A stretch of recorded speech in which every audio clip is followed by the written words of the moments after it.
Hey there everyone, this is Teiyu, your emotional support animal. How's everyone doing today? Thank you for the love. Hang on, I should move myself a little bit over here. Bye. You know, come closer. Hi. How are you today? I hope you're doing okay. Hi. Boom. Boom. Boom indeed. Gah. My voice is struggling, which might have to do with the fact that I did a bit of a scream earlier. Like, oh, thanks for the workout, Infinite. What workout would you like? Yeah. Listen to Potemkin's theme. A Clad Faith. Did a bit of a scream to that.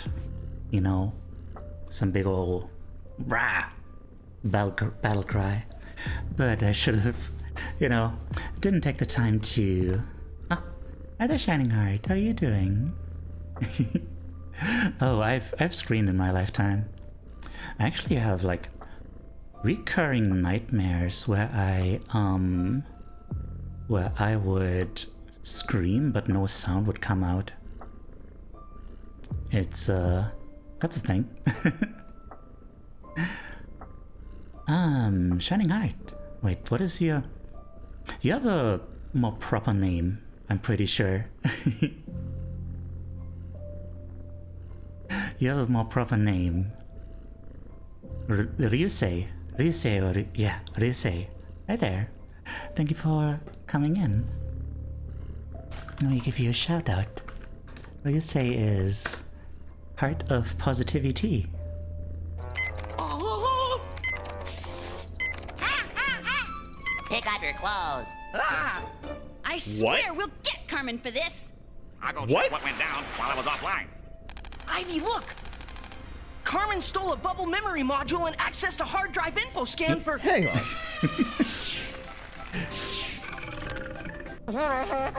Okay. I'll do a universal scan replace. It's fast, but it could get ugly. What is happening? Pick up your clothes. What? I swear we'll get Carmen for Fox, this. what? I'll go check In a what kid's went down while I was cartoon? offline. Seriously? Ivy, look!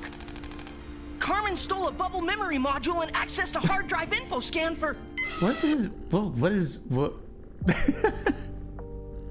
Hi there, Torashi. Good night to you. Oh dear, it's 3 a.m. Why are you here? I should maybe call that no, maybe. Hang on, let me scroll back up.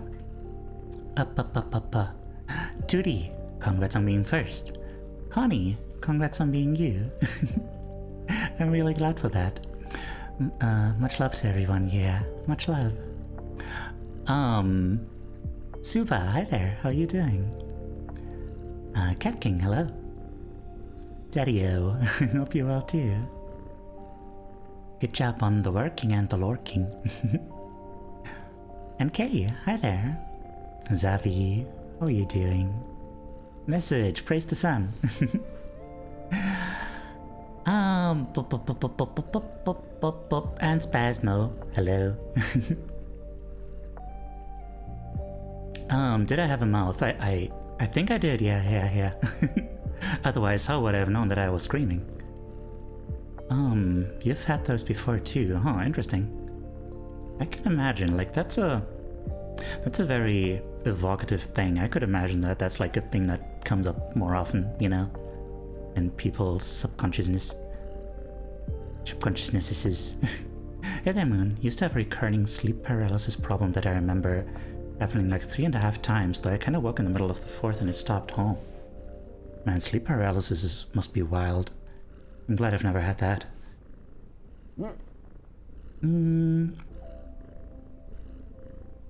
Did the clip repeat? Oh, was that the whole thing? I think that was the whole thing. Scolifer, hi. How you doing? Sounded like it said take off your clothes, but it's actually pick up your clothes, really? It absolutely sounded like take off. not good night. Coincidence that you're doing a study stream. I've been trying to log in with this essay the whole day. Might as well drop by. Okay. Yeah, we'll be doing a bit of study streaming later.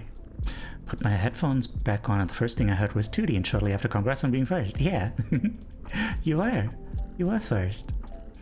If I could hug you right now, I'd probably cry happy tears. Aww. Well, darn. I wish I could. I wish we could. Suba, you good? I'm glad you're good. I've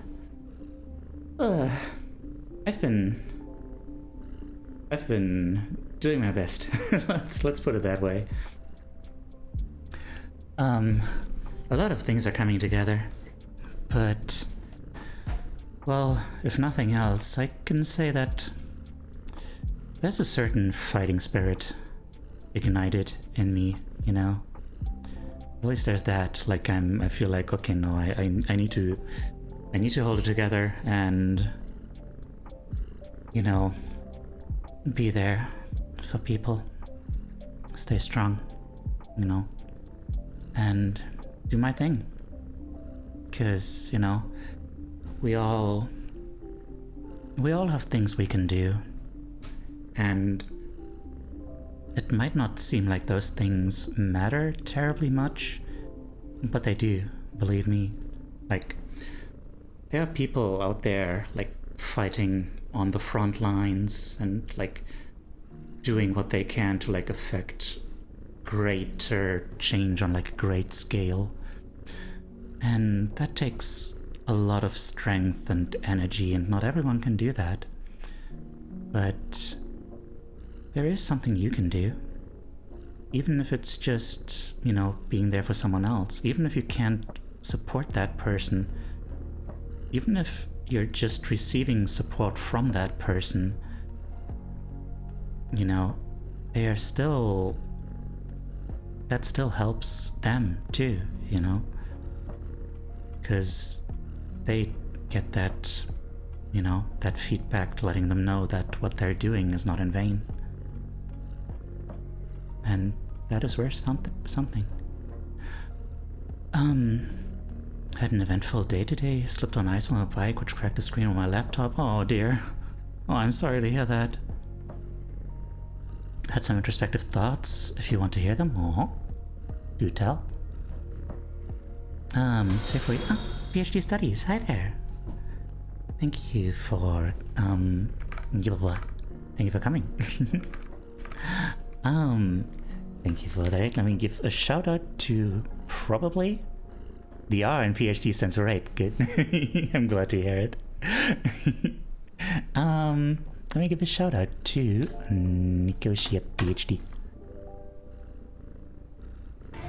As Nico frantically eyed the tangled mess of wires that quite literally spelled out his impending doom, he muttered about sequences to nobody in particular. Anyone with half a brain cell, and I beg your pardon for assuming that includes Nico, would remember that the third blue wire is only cut if it's connected to B. But then again, we all know our dear friend has a unique approach to life and death situations. It's as though his degree came with a minor in gambling. Shall we place bets on whether he cuts or not? God. Wait, perhaps I'm being too optimistic. Cutting might imply action when hesitation seems more his style. What are you saying? I don't know what to do. Should I cut or should I not cut? I have no idea what to do. Okay, go working channel shout out. Here it is. There it is. It's there. That lovely person with a PhD in computer learning, machine learning, a great large language model. I don't know, man. In the AI thing, in like the psychology of the AI computer information thing. Look, man. That person has a co-working channel and it's cool. Yes. Hi. By the way, this is Teiyu, your emotional support animal. I'm striving to become a mental health content creator. Yeah. Yeah. By the way, There's something I would like to pin for this whole stream. Currently collecting mental health resources for people affected by the current political situation on Discord. Please chime in with, even if it's just with some positive vibes.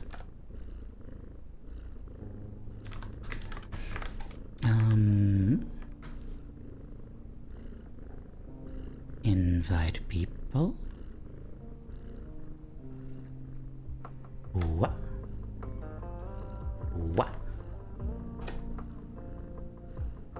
There we are. Yeah, I made a channel just for collecting all sorts of things about, like, to help people in this time, you know?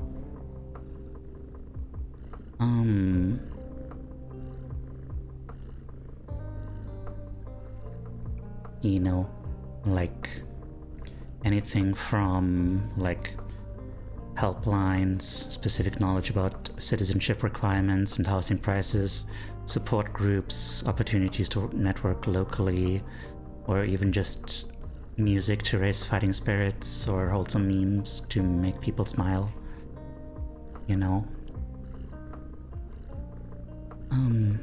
Yeah.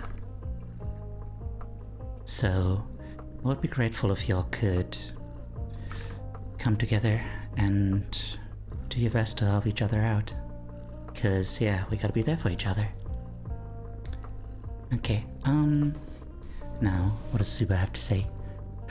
When it comes to romantic relationships, I really need to understand the experiences and depth of them. I feel the push and pull between being there for my partner and the freedom of feeling myself, and being focused on other things, and how sometimes the thoughts about my partner creeps back in, living rent-free in my head.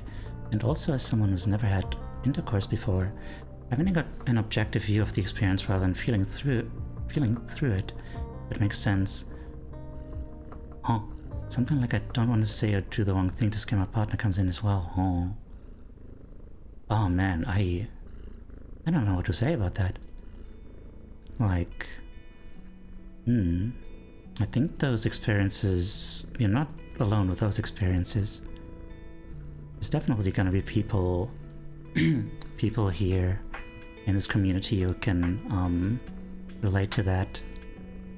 So, you know, you can bring those up, like, wherever you feel like, honestly, like, and see what people have to say about that. Yeah. It's one of those really complex things. Like, I think everyone kind of struggles with that, like, that push and pull. But, yeah, okay. I think I said everything that I can say right now. So, yeah.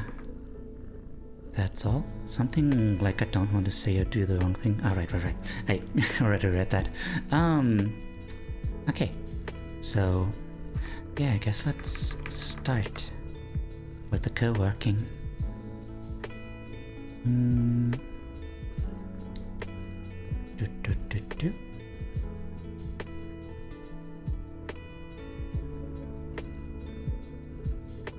Relationships are built on communication. Every relationship will be different, and everyone's approach will be as well.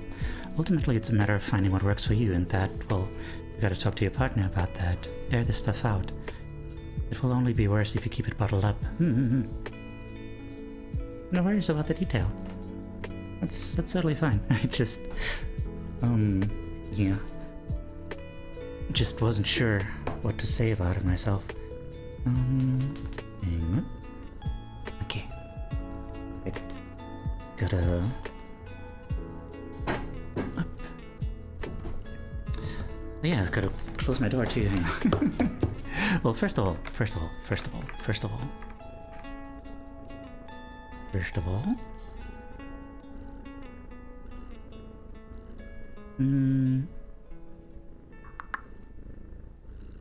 Let us start the timer.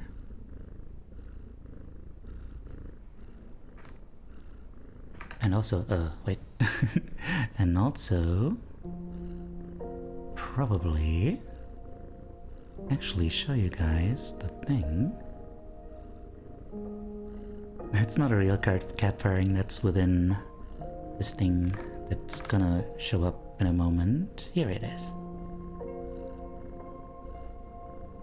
Why is it always like this? There we are. Okay.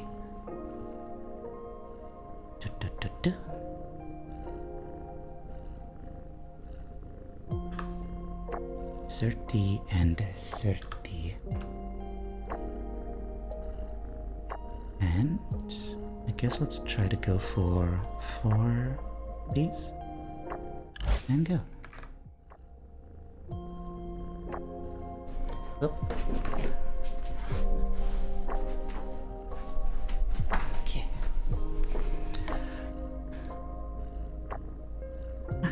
I'm proud of you, Tarashi. Good job. Oh, good luck, Suba.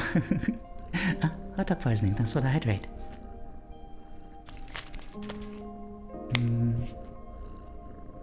In a good relationship, airing these concerns makes the relationship stronger, not weaker. Yeah. In the case of relationships, there may not be an easy solution because by definition it involves 2 people. Anything we discuss may not apply to the partner who isn't here, so it's got to be talked about with them. True.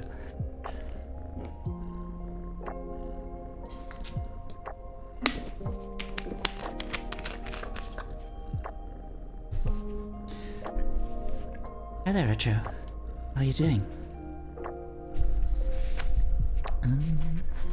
Okay, where did we stop last time? Yeah.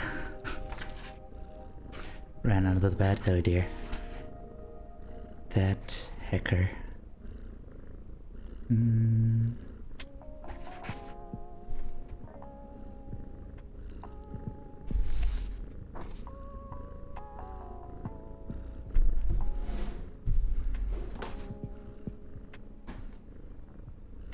Yeah. Yeah.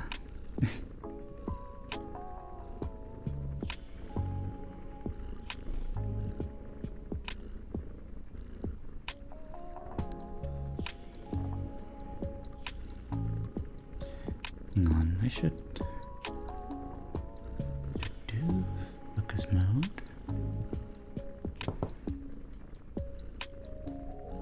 Hello, chamomile. Reverie, reverie, reverie. Hang on. I want to make like a focus mode thing. Laport. New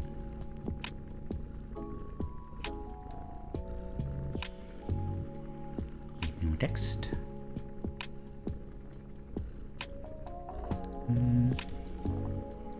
Caramel Riva, yes, indeed.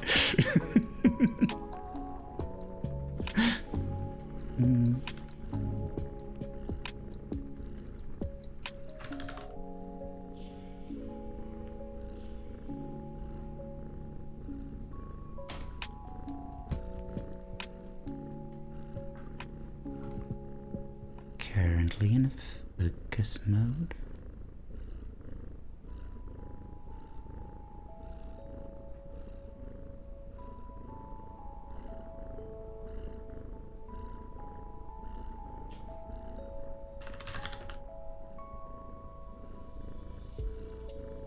Oops, in focus mode.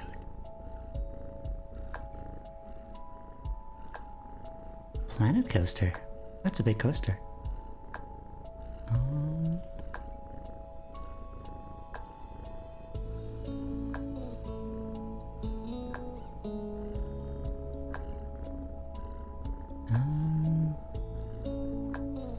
Color. Oops.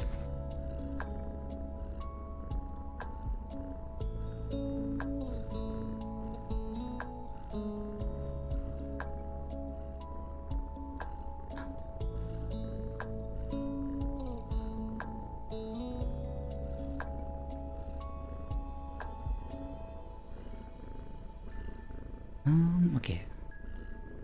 There we are.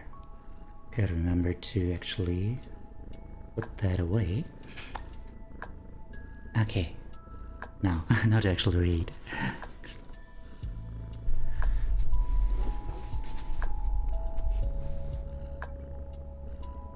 Oh wait, we already did this one.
Well, that's awesome. What is the theme of your theme park? Like, is that a thing you can do? Give it like an actual theme?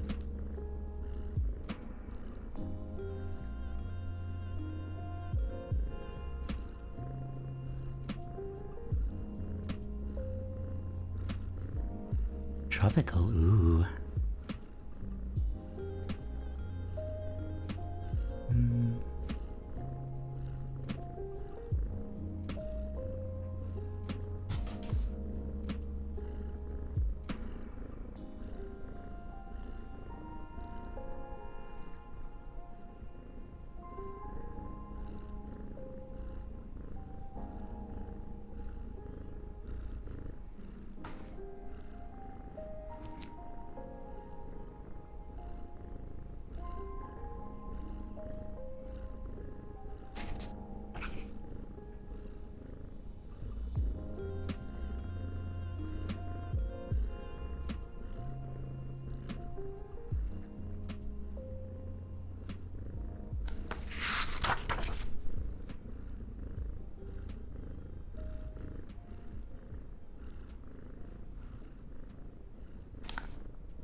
Too scary?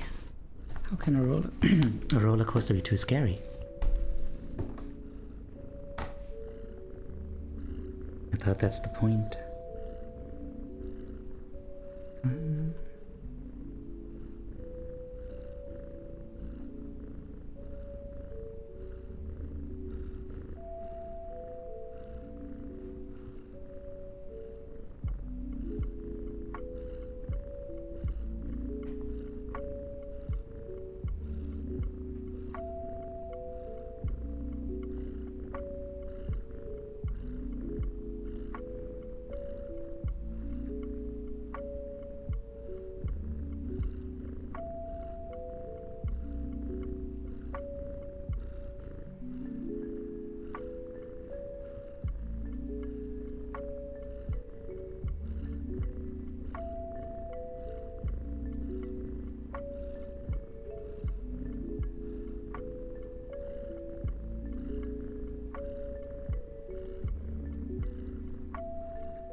chops and turns and goes underground. Oh, I don't know.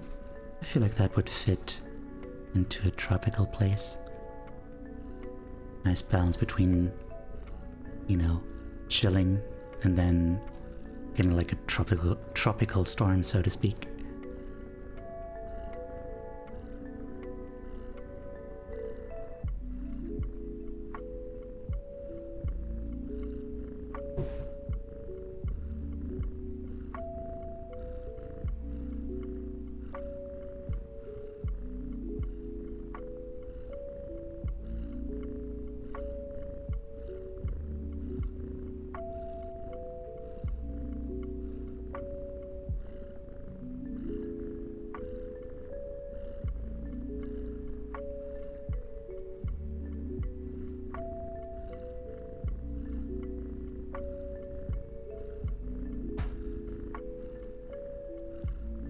Oh.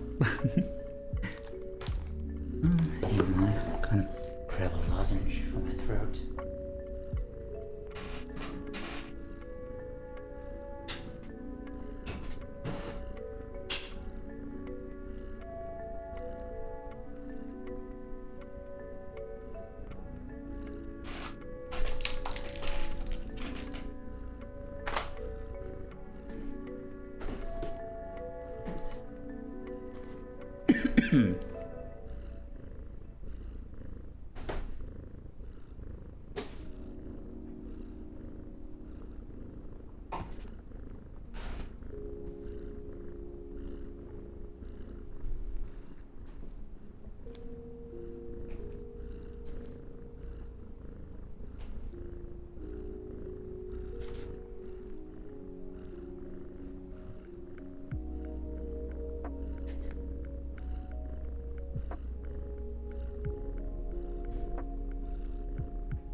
Oh.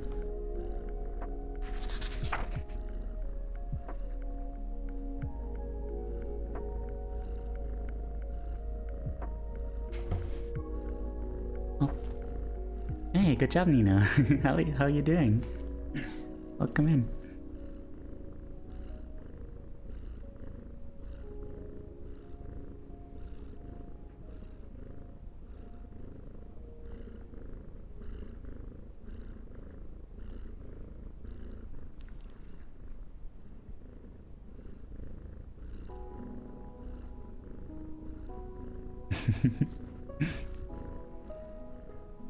Drawing right now? What are you drawing?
That purring noise is purring. It's in the game.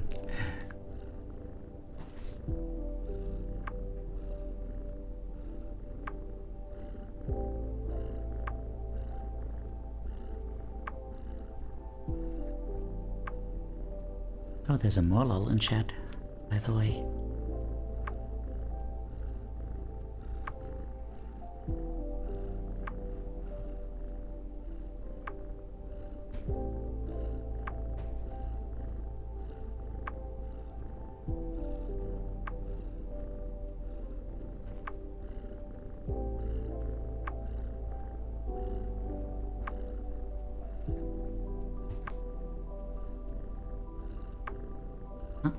Thanks for the hydrate. Purring goat, oh dear. I already have like kind of the face of a cat, don't I?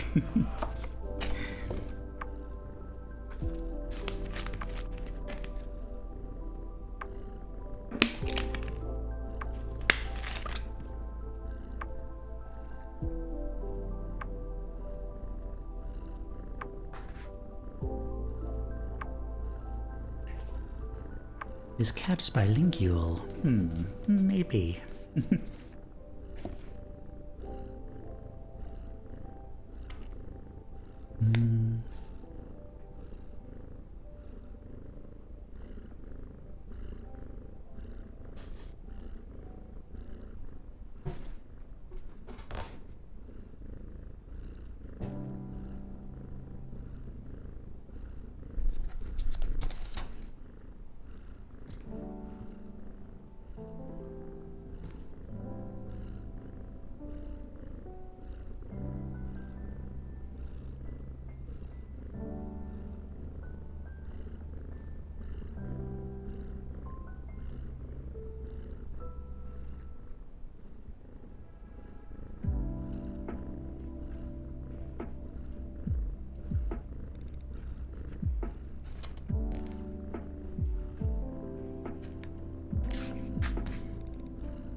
Thank you for the affection.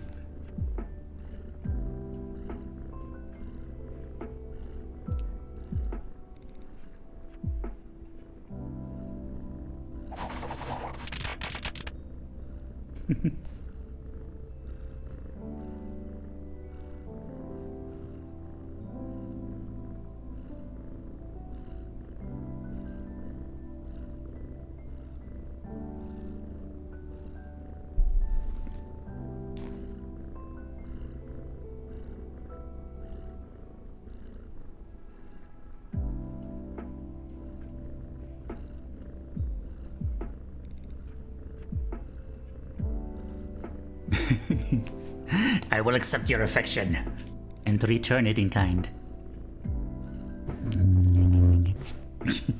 I just nuzzled my pop filter.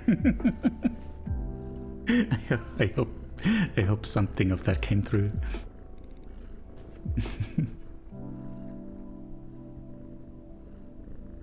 No.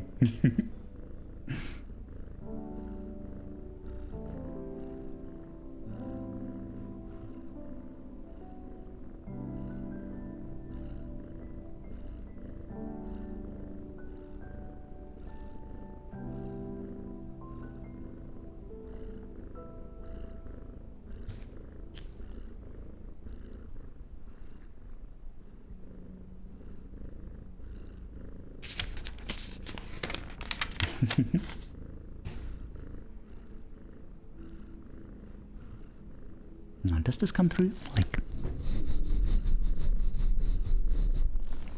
Nuzzle? Did you hear the nuzzles? Yeah.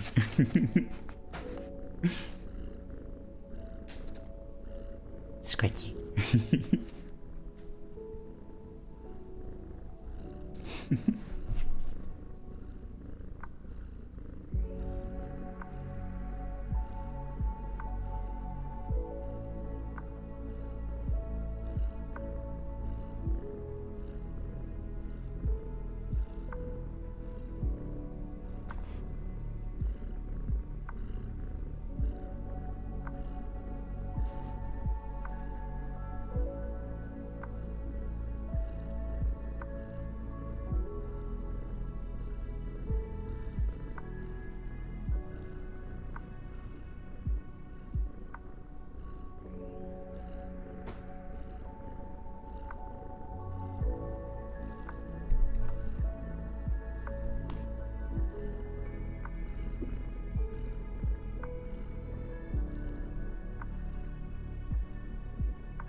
Okay.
Interesting. There's this part in here that I still don't quite understand. That's interesting. Okay.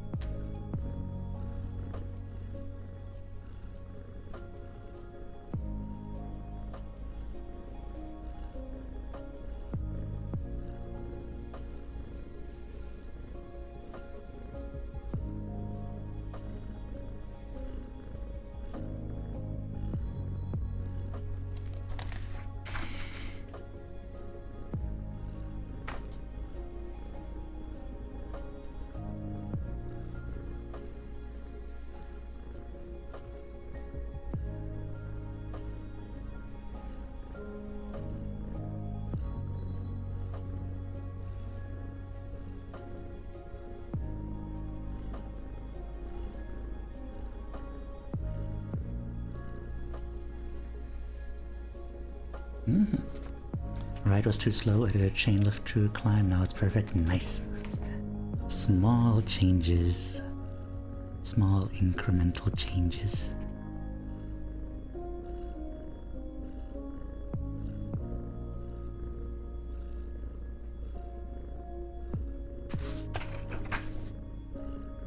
Okay.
Well, darn. Where's the stuff? My guy. Why are you withholding the stuff?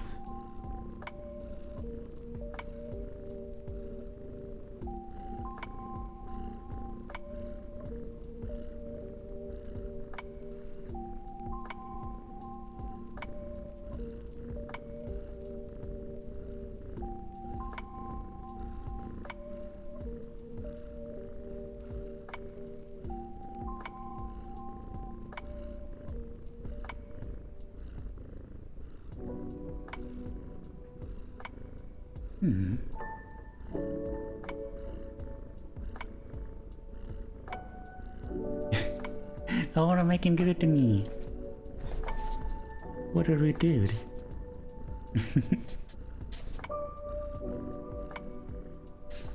He's been giving us so much stuff, but now he's not giving the stuff. Adding speed tires now, so in theory it should go very fast up a steep incline. Oh, okay.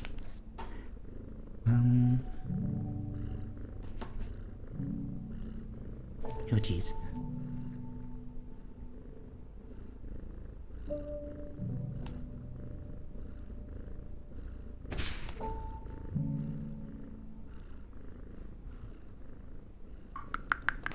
Okay.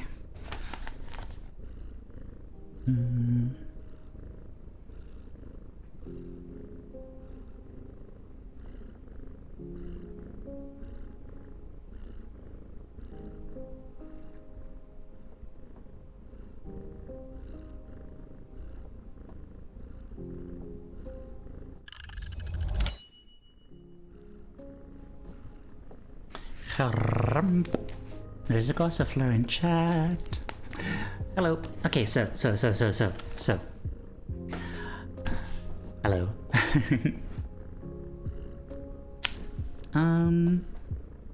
Beep.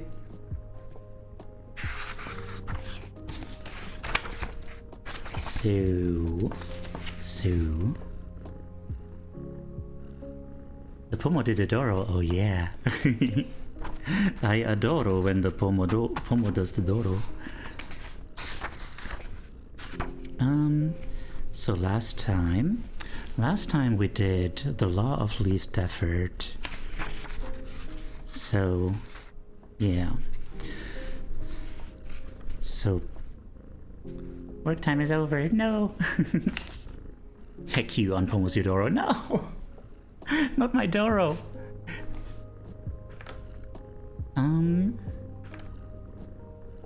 Last time... Right. I wanted to grab this thing. So... Tires don't work, chain lifting, okay. You'll figure this out. I believe in you. Okay, so.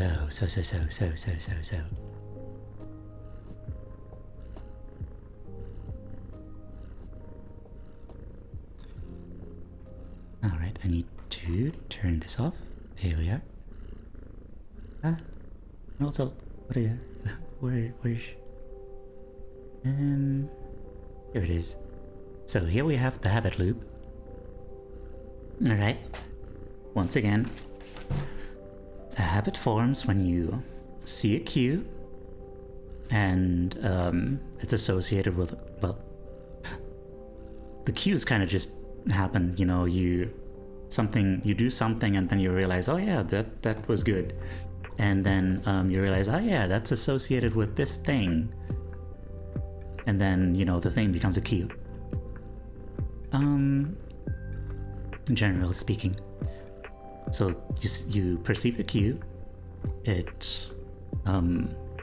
and it triggers a craving for the satisfaction of a thing. Well, yeah. And you respond to that with an action, which is the response. Then you get a reward, which is to satisfy that craving. And the more that repeats, the more the cue gets associated with that reward. Reading through the alphabet around the 16th letter. Okay, what's next? Oh, right.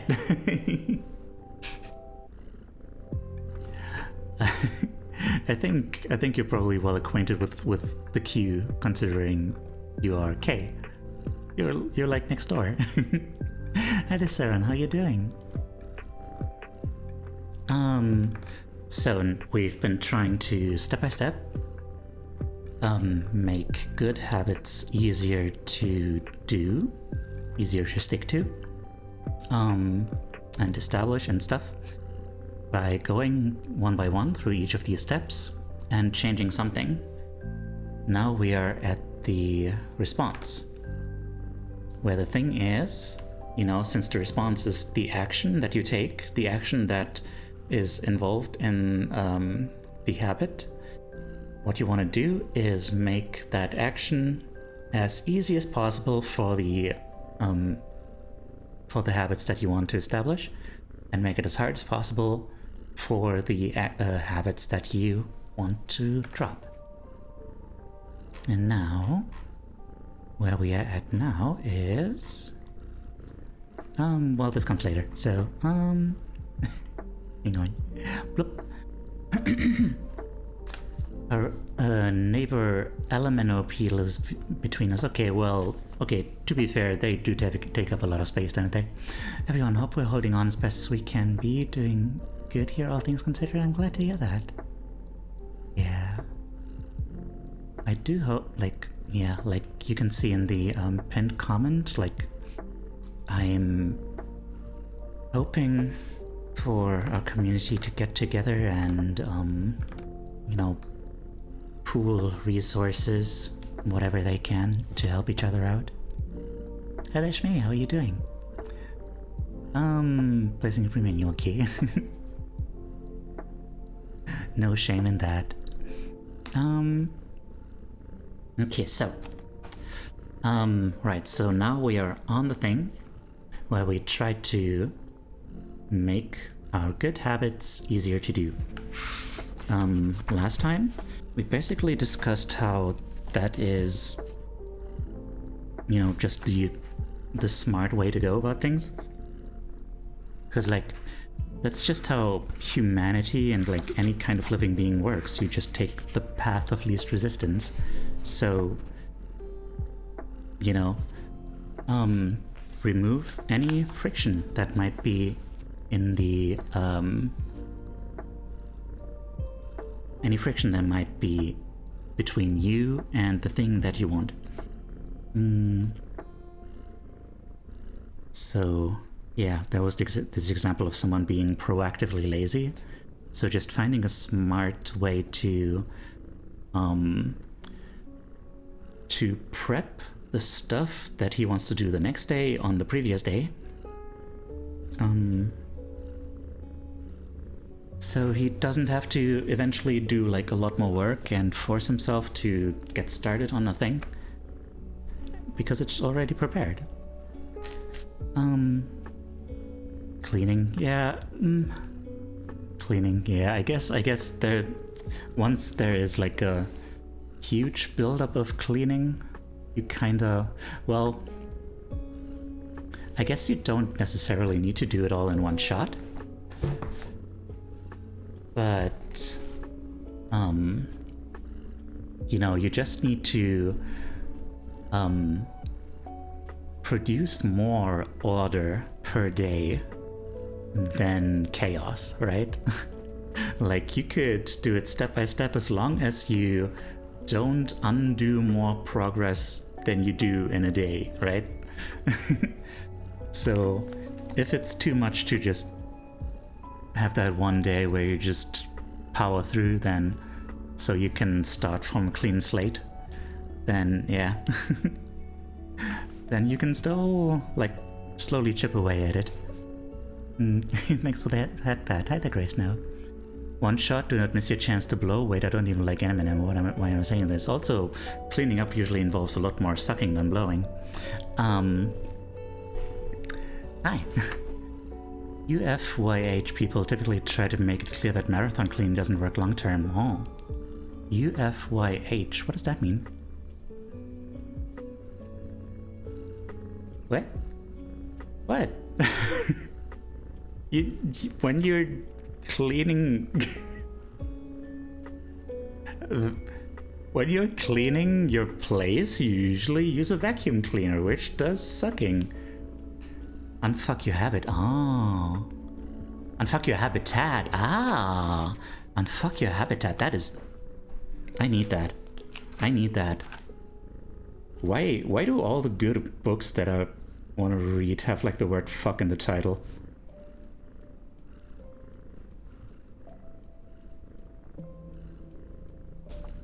Yes, unfuck.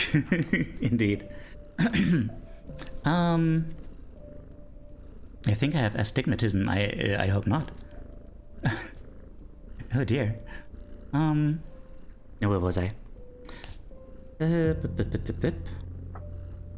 Right. Proactively lazy. So basically to repeat those examples. Want to draw more? Put your pencils, pens, notebooks and drawing tools on top of your desk within easy reach. Want to exercise? Set out your workout clothes, shoes, gym bag and water bottle ahead of time. Want to improve your diet? Chop up a ton of fruit and vegetables on weekends and pack them in containers, so you have easy access to healthy, ready-to-eat options during the week. I think I'll in. Oh my god, I just realized that I still owe Infinite some squats. Ah dear. Now, the chapter that I actually read today, this was just supposed to be like a little recap of last time, starts with a little anecdote, of course, about apparently one of the greatest dancers and choreographers of the modern era, Twyla Tharp, who credits much of her success to simple daily habits. She says she begins each day of her life with a ritual, wakes up at 5:30 a.m., puts on her workout clothes, her leg warmers, her sweatshirt and hat, walks outside of her home and hails a taxi and tells the driver to take her to the Pumping Iron Gym at 91st Street and 1st Avenue, where she works out for 2 hours. And the thing about that is, the ritual is not the stretching and the weight training that she puts her body through. Like, that's the hard part. The ritual is all that stuff before that, especially the cab. Like, as soon as she calls the cab, then like it's locked in, like she's going there, right? You don't call a cab and then don't take it, right? And yeah, it's a simple act, it's repeatable, easy to do, reduces the chance that she would skip it or do it differently, and it's one less thing that she has to think about every morning. It just becomes automatic. Yes, hello, Mr. Cap, I would like to uncall you. Unsummon. Just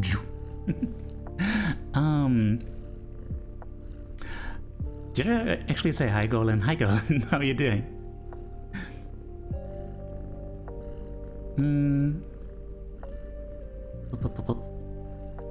When I look at the light things, I see a slightly see-through version of it just directly below it if I open my eyes wide. Oh. Also, I also recommend The Creative Habit by Twyla Tharp. Oh. The Creative Habit. The Creative Habit. Okay, thank you.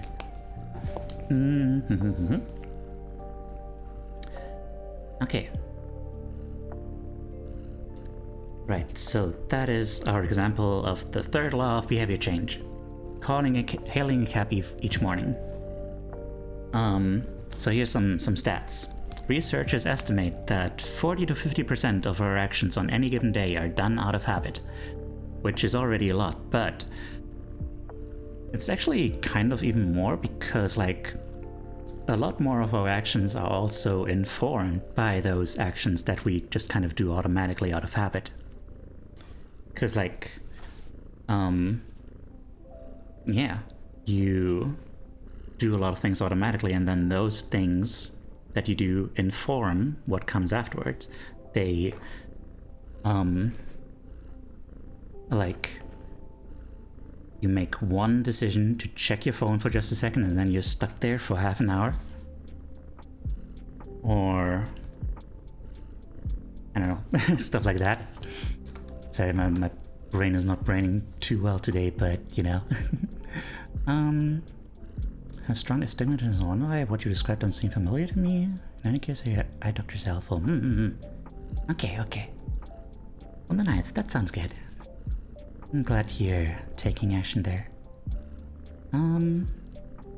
Okay, so here we have decisive moments.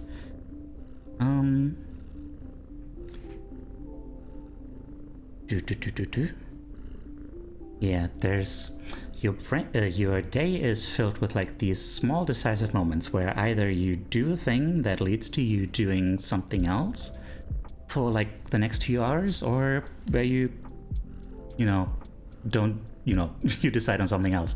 I didn't put that well, but let me just read out this thing as it is. And maybe get myself over here and make myself a little bit smaller. The difference between a good day and a bad day is often a few productive and healthy choices made at decisive moments. Each one is like a fork in the road, and these choices stack up throughout the day and can ultimately lead to very different outcomes. Yeah. So like, yeah. Like me waking up, taking my phone and deciding to go right back to bed.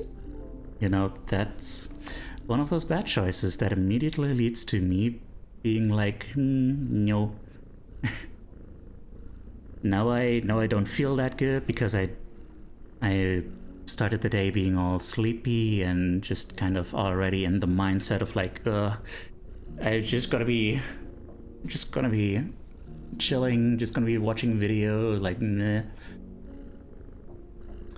And if I start the day with like, even just some light exercise, even just some light like mindfulness stuff, I'm immediately in a different mode for like the next couple decisions that follow, where I'm more like, in tune with what I actually need to do and stuff like that. Boop, boop, boop, boop, boop. Boop, boop, boop. Ah, and there's my second workout. All right. Can you remind me of that when we're back in the Pomodoro? 쏘ʀᴄ_Kashka, how are you doing? Thank you for the hug. An eye infection, oh dear. It's a graph of that one tree. Is it? Which one tree? Chilling today? Nice. I hope you have a nice chill time. Boop, boop, boop, boop, boop. Okay. Golan. Golan, someone already redeemed squats earlier. Do you still want me to do squats, or should I move on to sit-ups? How does that work? Realize I'm home alone? Yippee, nice. I hope you can make good use of that time. Once chillin', always chillin'. Make sure you do all the workouts, oh dear. Also, hi Double Helix, how are you doing? Okay.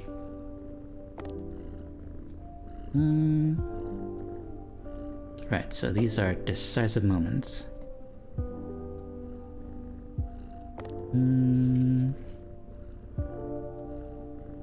The moment you decide between starting your homework or grabbing the video game controller, indeed.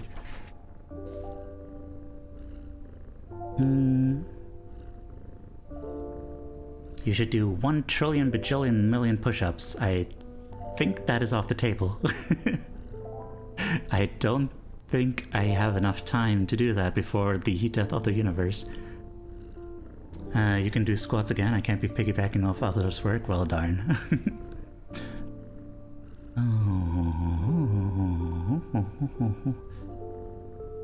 Oh dear.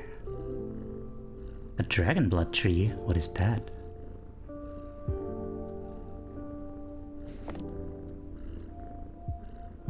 A dragon blood tree. Oh, it is. That is what it is. Ah.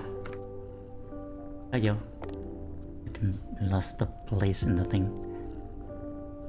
Up, up, up, up, up, up, up, up, up. Here we are. That really does sound metal. Thank you for the like.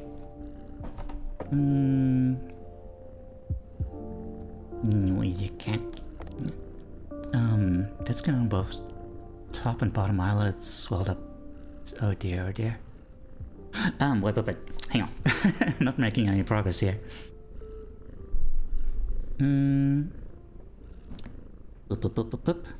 Yeah, for example, when you walk into a restaurant, that's a decisive moment. Because, like, the restaurant decides, like, the kind of things that you can order in that restaurant, right? You can consciously make a choice once you did that. But, like, once you're in there, you're kind of limited. You got your options set out for you. Except for, like, the option to run out. But, like, you know, that's also... I guess that's also always an option. Be right back having dinners? No worry. Okay, so now the idea is to master decisive moments. Because, yeah, to quote, each day is made up of many moments, but it is really a few habitual choices that determine the path you take. These little choices stack up, each one setting the trajectory for how you spend the next chunk of time. Habits are the entry point, not the end point. They are the cab, not the gym. So here's the 2-minute rule. The 2-minute rule means, basically when you start a new habit, it should take less than 2 minutes to do. So, when you're trying to get yourself to start a whole new big habit, you should start it in the smallest possible form. That takes less than 2 minutes to do. So like, to give a bunch of examples here, read before bed each night becomes read 1 page. Do 30 minutes of yoga becomes take out my yoga mat. Study for class becomes open my notes. Fold the laundry becomes fold 1 pair of socks. Run 3 miles becomes tie my running shoes. Yeah. I thought I had an example of my own to give there, but it escaped my mind.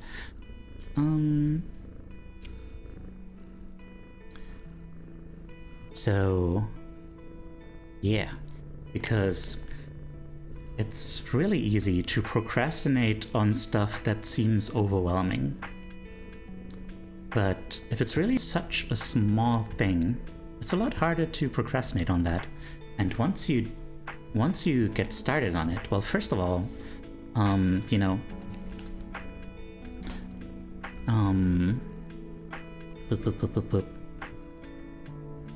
yeah, what you,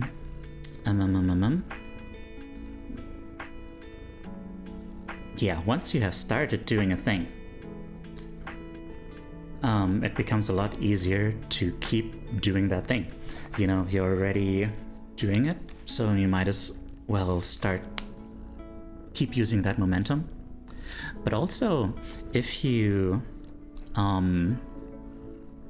even if you do stop after that first little step, then as long as it's something that you actually keep up, then it keeps being something in favor of you eventually doing more than that.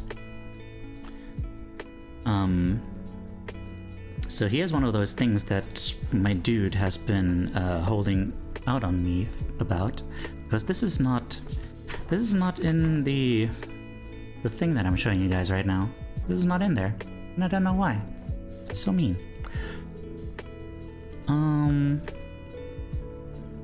So basically he has here he has here this little what's it called?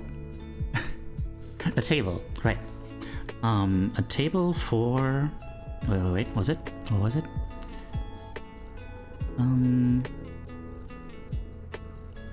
Yeah, for figuring out like how to get a gateway habit, right? That's a word that I didn't use before. Gateway habit. You want a gateway habit that leads you down the more productive path. To figure out that thing, like, you can make a little thing where you order like various versions of your habit, from very hard to moderate to easy to very easy. So like, you know, run a marathon is very hard, run a 5K is hard, walk 10,000 steps is moderate, walk 10 minutes is easy. Putting on your running shoes is very easy. So that's your first step. Writing a book, very hard. Write a 5,000 word article is hard. Writing 1,000 words, moderate. Writing one paragraph, pretty easy. Writing one sentence, very easy. Earning a PhD, getting straight A's. Study for 3 hours, study for 10 minutes. Just open your friggin' notes. What if I don't know how to tie my shoes though? Then you use, you know, the Velcro.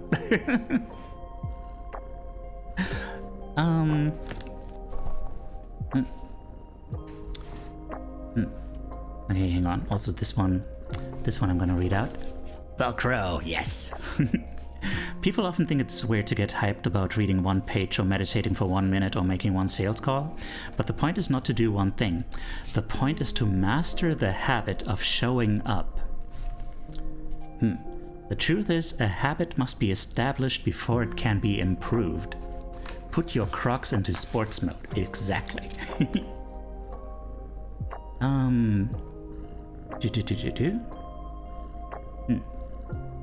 Instead of trying to engineer a perfect habit from the start, do the easy thing on a more consistent basis. You have to standardize before you can optimize. So, and once you start mastering that actual habit that you're working towards, those first 2-minute things, like that thing at the beginning, just becomes a ritual that you do at the beginning of a larger routine. And that doesn't only help you build up that habit, but it also helps you master a skill. Because the more you have like this beginning ritual, the easier it gets to slip into that real focus state where you're at max productivity. Because it really sets up your brain to be like, okay, doing this thing now, gotcha.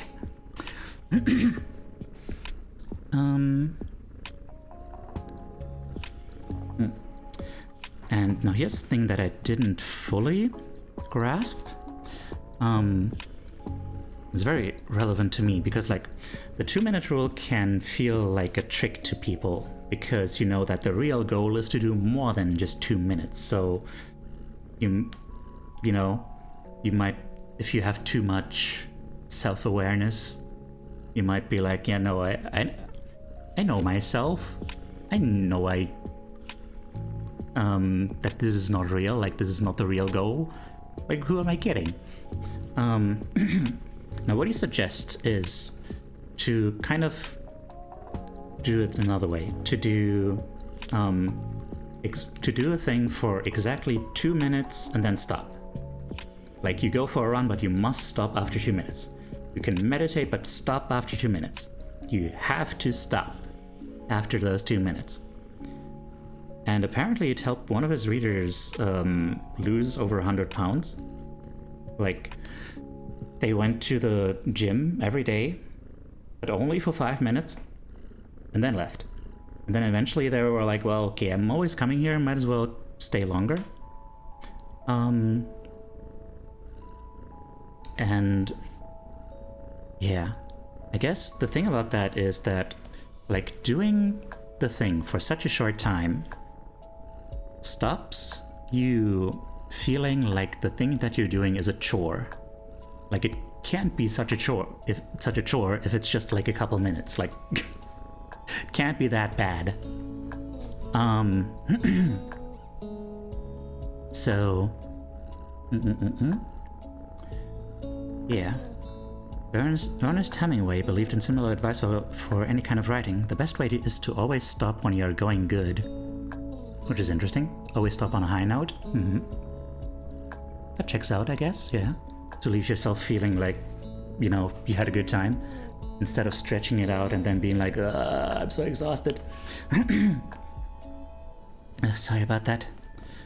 And now here's the thing, something that this place is too wholesome, not gonna say it, this place is too wholesome to say it, okay. If you say so. Now the thing is, right, there's this simile that my guy keeps using in this book about how basically each action you take casts a vote in favor or against the person, well, in favor of one of the kind of people you want to be. Casts a vote for either the person you want to be, which is the good habits that you want to establish, or for the person you don't want to be, which is the habits that you're trying to break. And even just showing up to the gym, being there, and stopping, like after 5 minutes, still puts you, hang on, I'm not done yet, still puts you into that mindset of like, I'm someone who goes to the gym, you know? And yeah, even if you don't really do much that is going to have a, like, you know, a noticeable effect in terms of working out. In terms of identity, you're still working strongly towards being the kind of person who goes to the gym. Until one day, you're gonna be like, yeah, I'm breaking the pomodoro rules, what about it? Until one day, you're gonna be the person who goes to the gym and actually does stuff there, you know? But yeah, because remember, that identity part is the real big one. You want to really believe that you're the person who does that stuff, and that is how you stay self-motivated. And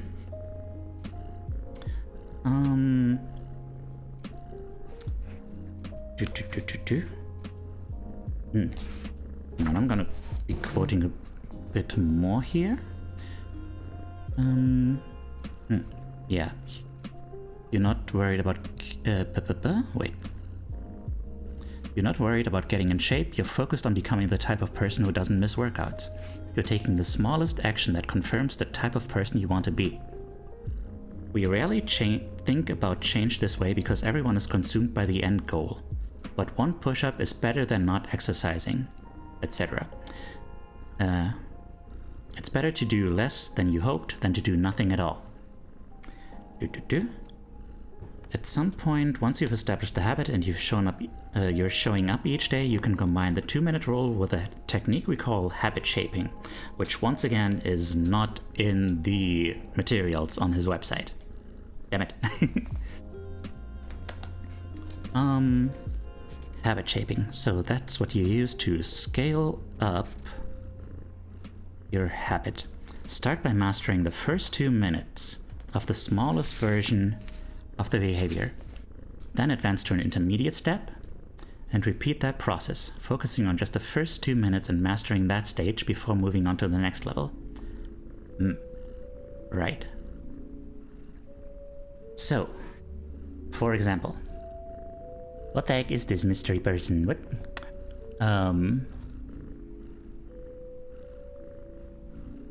Okay, so for example, if you want to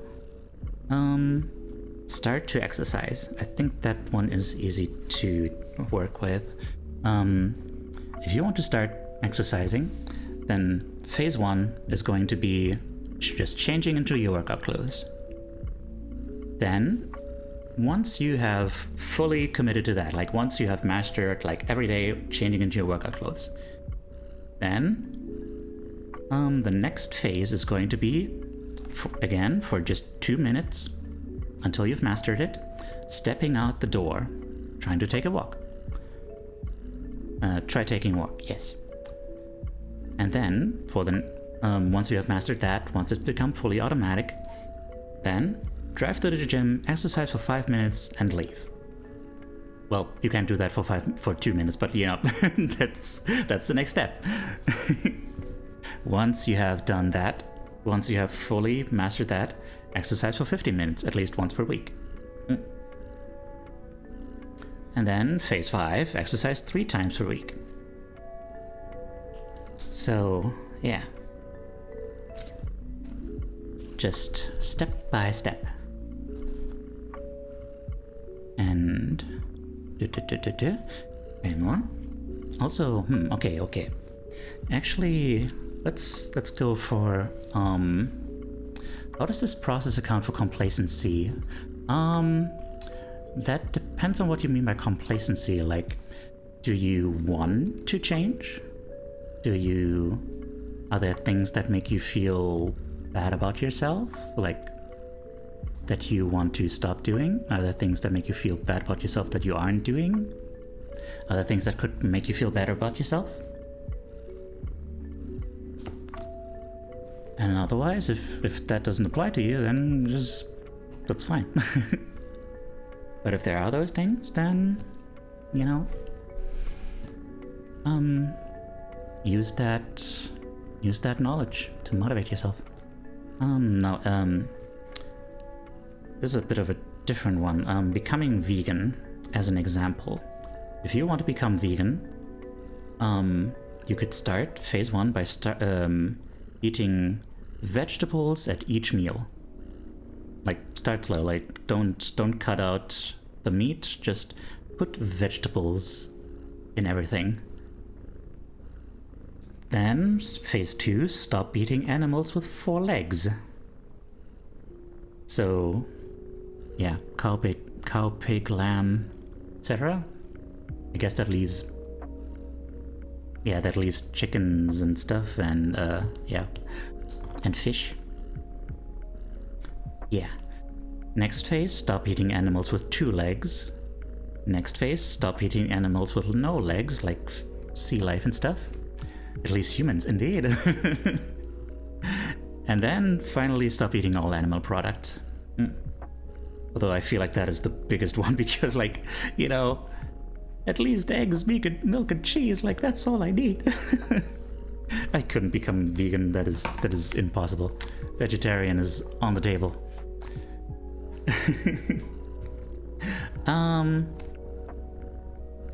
Okay.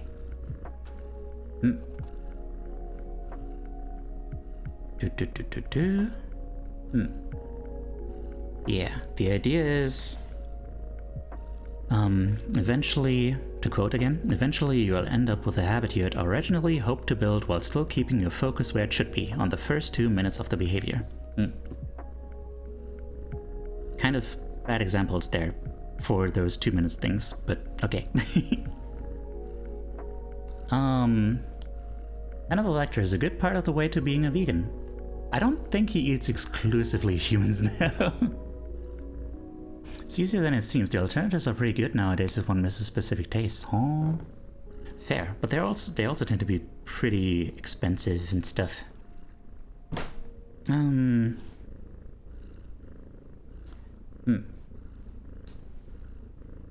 Nearly any larger life goal can be transformed into a 2-minute behavior. I want to live a healthy and long life. Goes to, I need to stay in shape. Riley. Hi there. Riley, did you lose your previous account? Want to live a long and healthy life. Goes to, I need to stay in shape.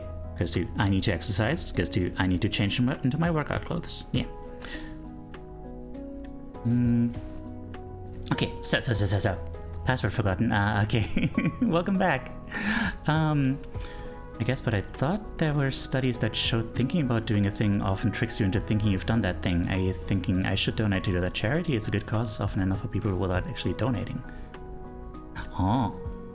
Well, I know, just don't do that then. Like, this is very much about, like, actually taking actions, right? Like, if you... like, don't just think about doing a thing. you're supposed to like actually do the thing. Like there's very much like a distinction there between just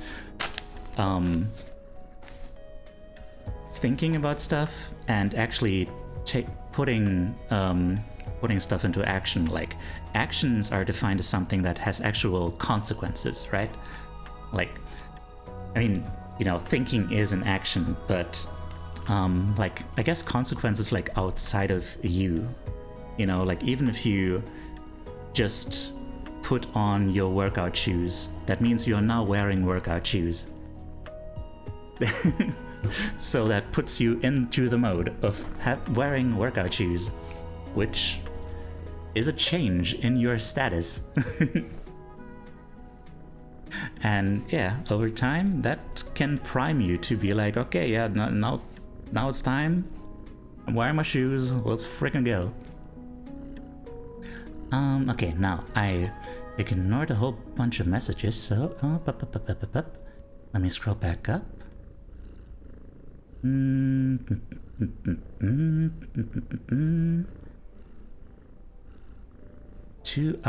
the 2-hour cooking sprees of the last 2 days might have been a bit much. Noted, it was fun and the result says it's good though. I mean, if you didn't overexert yourself and end up feeling like, man, I don't know if I want to do this again, like, you know, then it's fine, you know?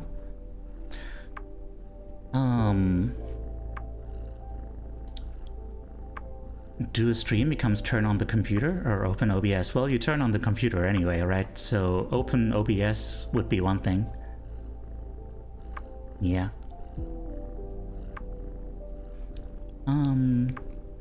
Though, I feel like opening OBS, like, it's might be too easy to ignore. Like, if you just double click on the thing and then don't look at it again, like, you should probably still engage with it in some fashion for like 2 minutes or less, like just 1 minute maybe. Just like record yourself saying good morning to yourself or something, you know? That seems like a good one. Change title in game category? Yeah, sure. That was me earlier today, feeling overwhelmed about writing and working on an essay. Now I'm making more progress. I'm so proud of you. What if I don't know? You're right. Crocs into sport mode? Yes. Is it too wholesome? If you say so. I'd like to get to that point where cooking doesn't seem like a chore eventually. That seems like a really good idea after the delicious stuff I made earlier this week. Hell yeah. Do that. Absolutely. I overexerted myself on Monday, but I went about it more relaxedly on Tuesday and was way more bearable. Still a whole bunch of time lost to the frying pan, huh? Yeah, there's a lot of stuff you can do in that regard. Like, there were a whole bunch of examples there too for, like, you know, I actually mentioned that earlier. Like, if you have a hard time convincing yourself to start cooking, then laying out all the utensils that you're gonna need ahead of time is a great way to make it easier to start the next day. As long as you don't sit on your phone while occupying a weight bench or machine, indeed. Please don't do that.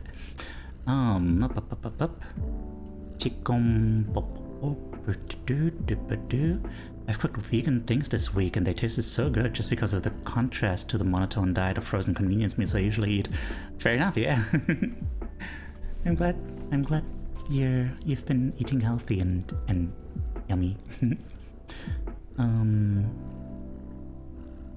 Your stream status is now wearing workout shoes. Yes. Okay, good. We are done with this one. Onward. Focus mode.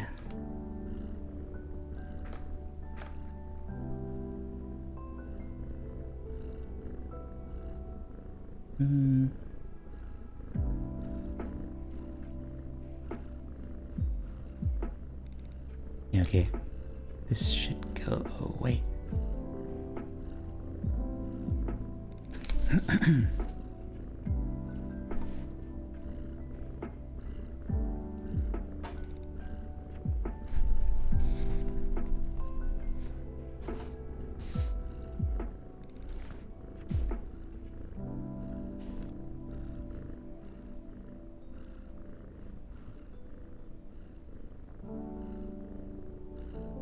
Good luck, Tarashi.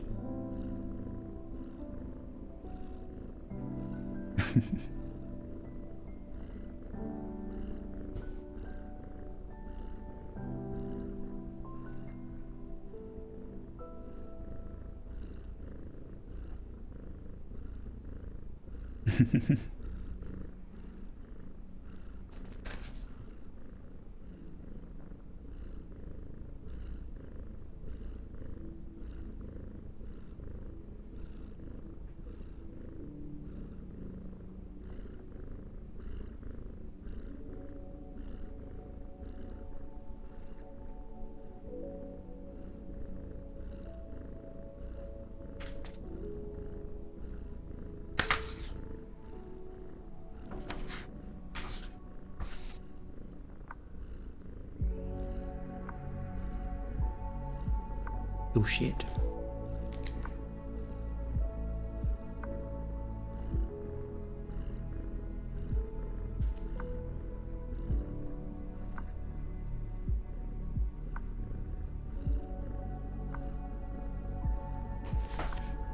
Tuesday I laid out the things I needed right before starting to cook as opposed to starting first and then getting things, let alone it's helped a lot, so even its tiny learning experience was already worth it. Hell yeah. Nice. Oh, there's a gastrodon in chat.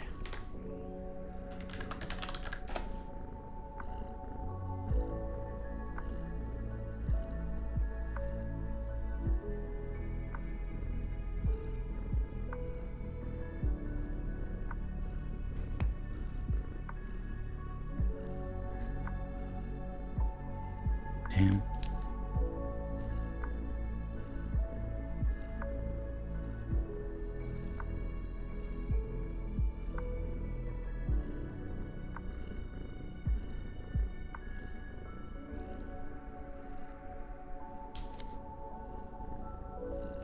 Ah.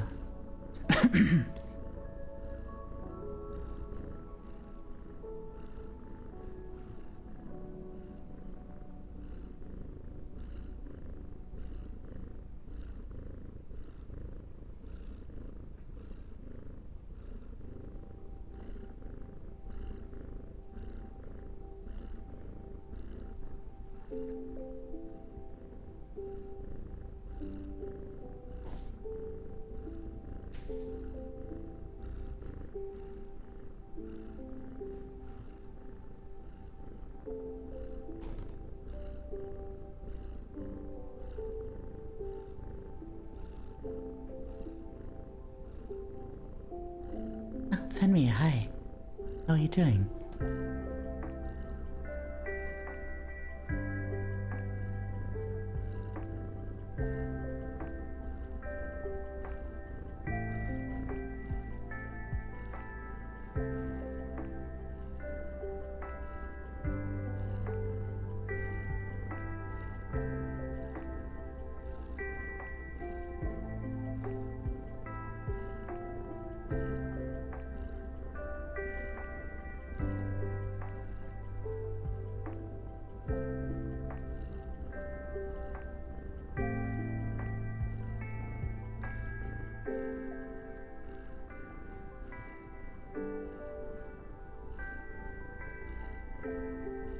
Just vibing? Nice.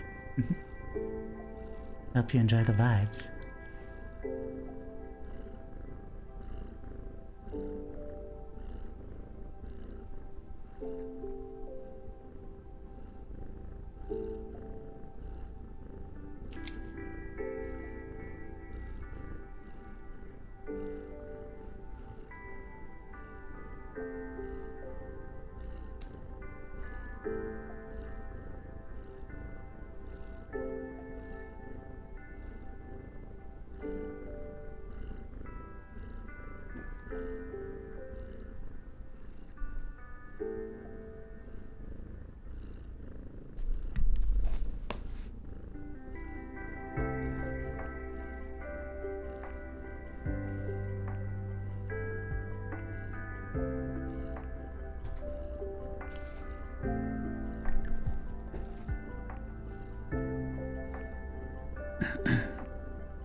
Oh damn.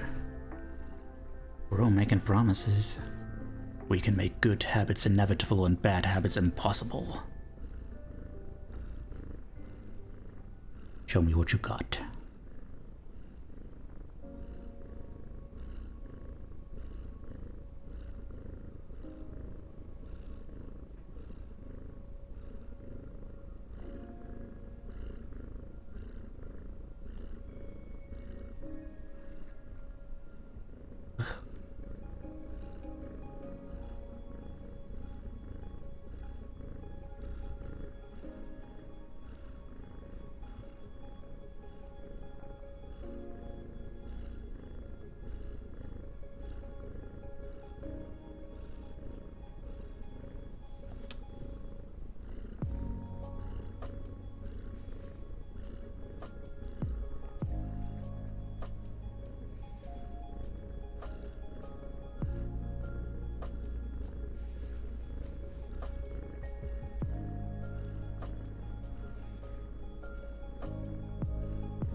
Mm-hmm.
Suddenly ASMR.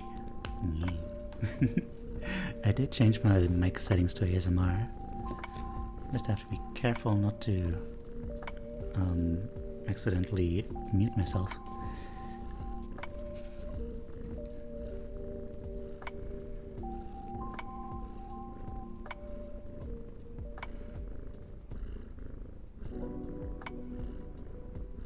Intentionally kiss.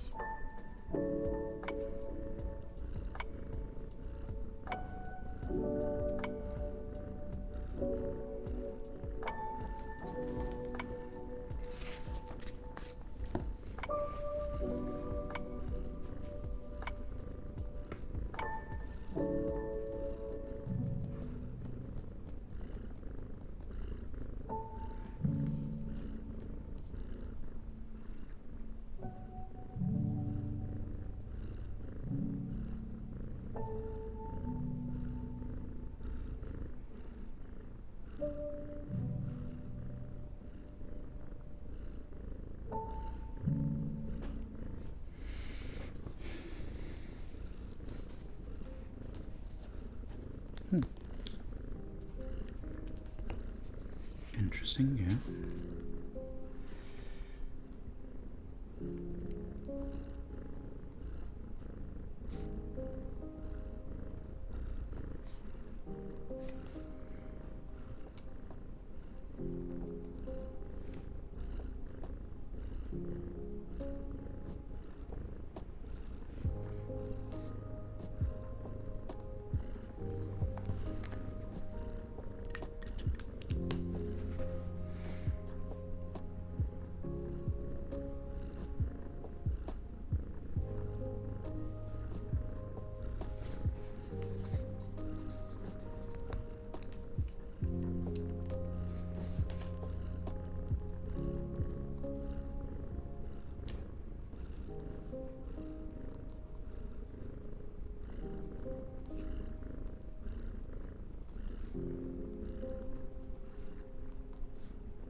Is that cat with the third eye in the background reference to Akumakita? I have no idea. Who's Akumakita?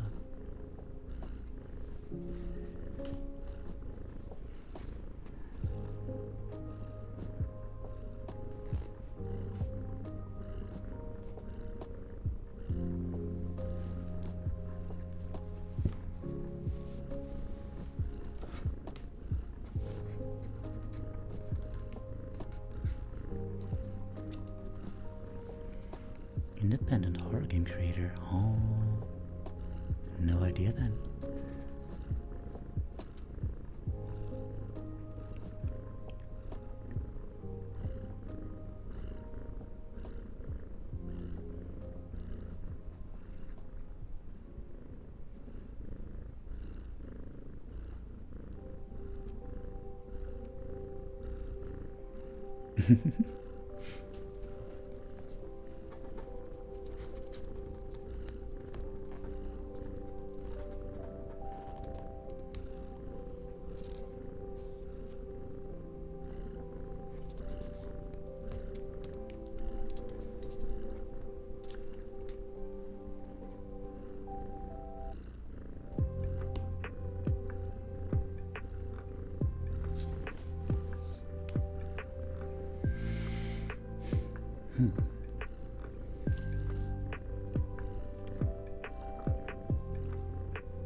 The Outer Wilds OST.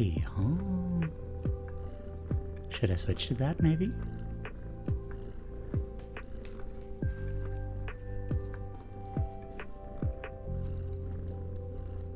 Although the Outer Wilds OST probably has a lot of like not so relaxing songs too. This has a similar chord in there. Oh, okay. Yeah, there's a lot of songs in here that feel like they might be remixes of stuff.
Saphira, hi.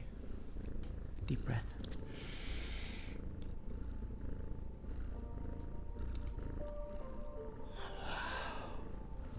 And hydrate, thank you.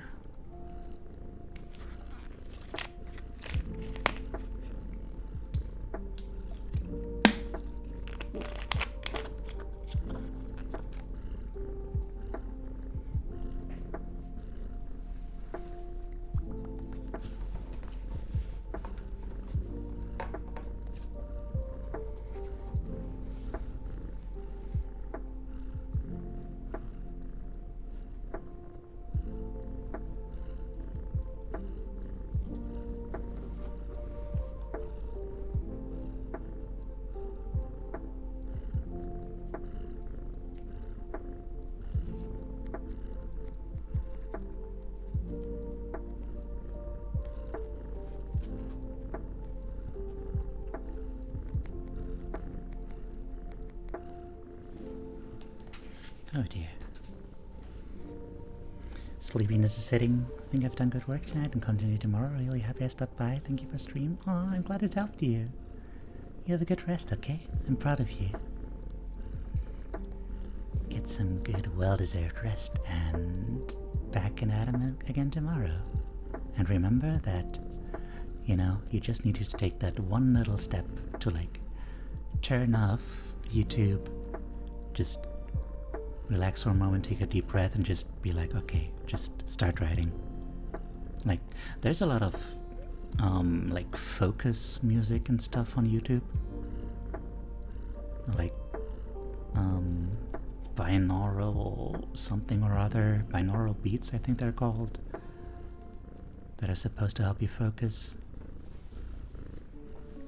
So there are ways to be like, yeah, those just come to mind because like I don't know if they actually work, but I found that once I actually put on that music, I'm like, okay, yeah, let's actually do some work.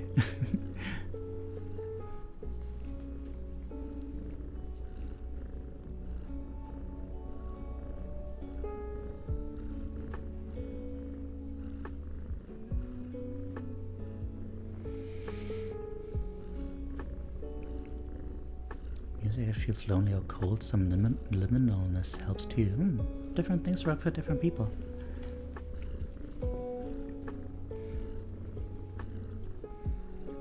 Just gotta find out what works for you.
Ooh, okay. Let's go. Give me the goods. Give me satisfaction.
Oh, um...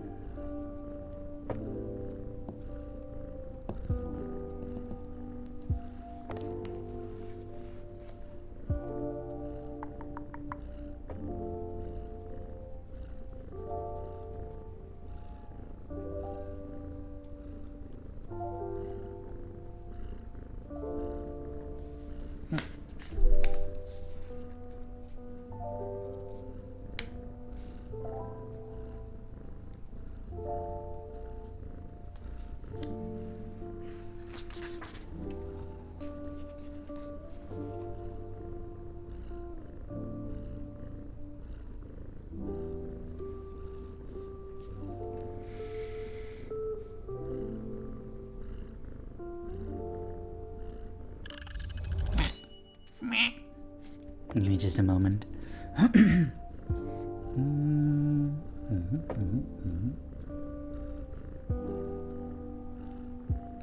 Thanks for the hydrate.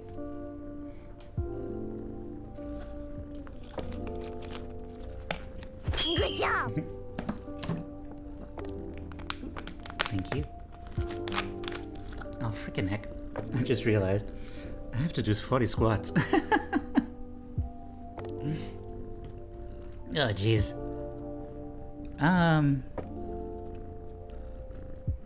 Yeah, be right back. I'll do 40 squats now. I was a little concerned for a moment. When I thought it was gonna blow itself, 2, like 3, 4, 5. You should say something 6, after blow itself, 7, so it doesn't sound weird. 8, 9. Oh no! 10. Wait, no, I'm sorry. 11. Just left that lingering and just staring at me like. 13. Yeah, Stevie. 14. Teiyu? What?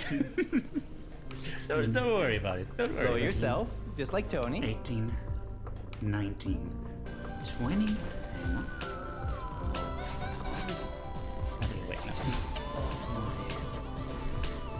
Bathrobe. 21. 22. 23. 24. 25. 26. 27. Totally on purpose. 29. Okay. 30. Turn you alert. 31. Playing some games with Ash. 32. That's just things of you make my heart 33. beat just in the aw. 34. That's so sweet. 35. Glad. 36. I want to be able to do that. 38. Just like stand there and whoom. 40. Okay. Yeah. Okay. So. That was 40 squats. So.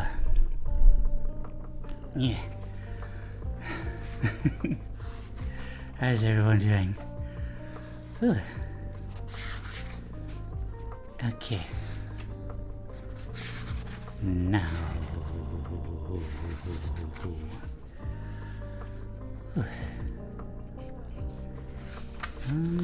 Did we already do this? No, we did not. Okay.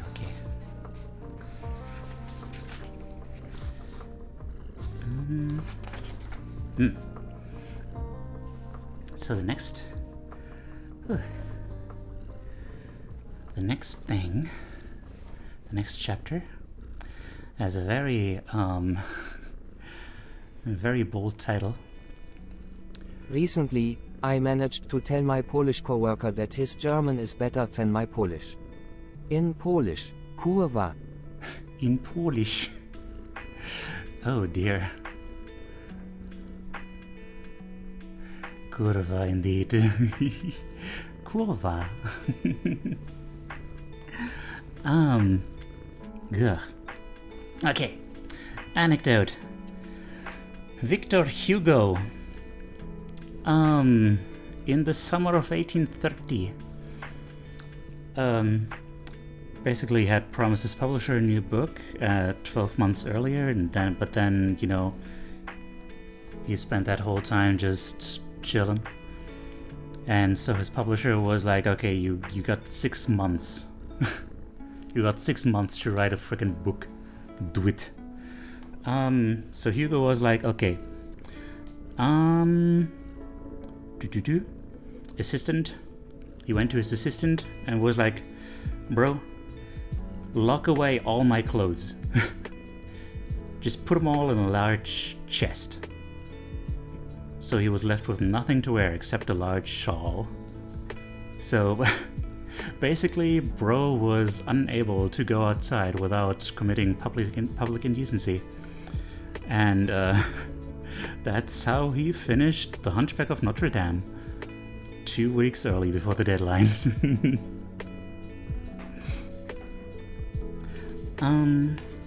So yeah. This is the inversion of the third law of behavior change. It's make it difficult. Make the bad habit difficult. Basically what Victor Hugo did there was he created a commitment device, which is also sometimes called a Ulysses Pact, a Ulysses contract, after the guy, the hero of the Odyssey, who famously told his sailors to tie him to the mast of the ship so he could hear the song of the sirens without being able to actually steer the ship over there.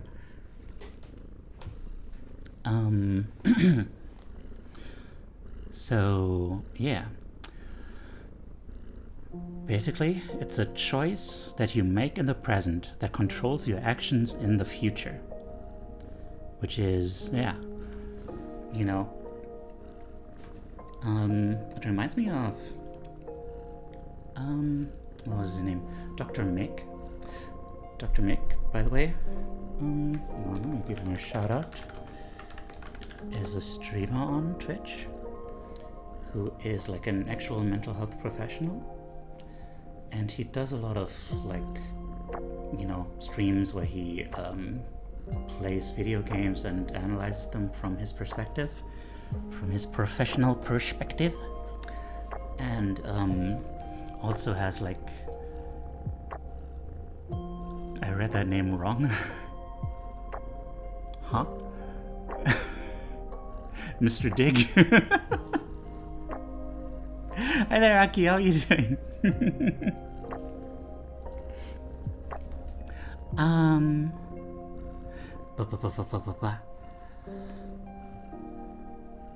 Thanks for the stretch. Okay.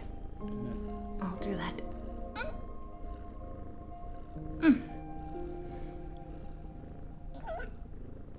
Cute.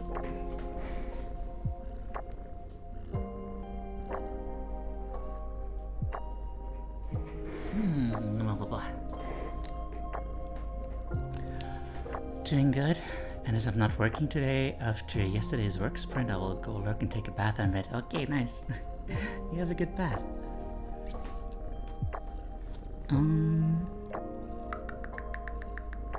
So.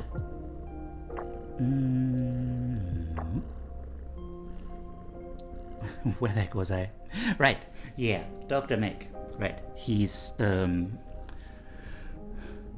yeah.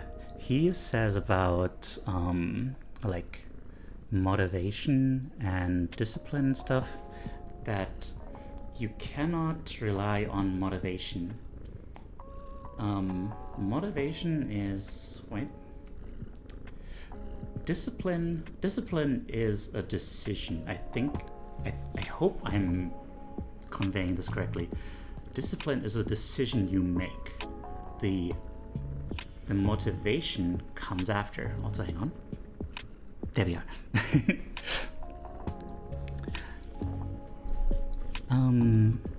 Yeah. Is this the full version or the demo version of Spirit City? The full version. I didn't even know there was a demo version.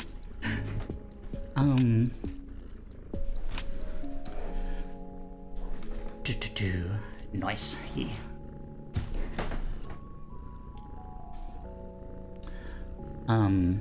And yeah, like, you can make a decision in one moment and just, you know, just because you realize that it's a good decision for you.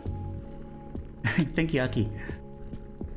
And then, you know, it can be a decision that can, like, that can make it easier for you to do the thing, even if you are unmotivated later. Like, this is what this is about, basically. That was, sorry, that was a whole lot of nothing, but, you know. You get the idea. So here's a bunch of examples of, like, commitment devices. For example, instead of, well, I'm just gonna read it out. You can reduce overeating by purchasing food in individual packages rather than in bulk size. You can involuntarily ask to be added to the banned list at casinos and online poker sites to prevent future gambling sprees. There are athletes who have to make weight for a competition and choose to leave their wallets at home during the week before a weigh-in, so they won't even be tempted to buy fast food. And of course, there's the classic, you know, you can just install some kind of digital or mechanical device to just turn off your internet at some point. Similar point about motivation coming after you've started the thing. Yeah, exactly.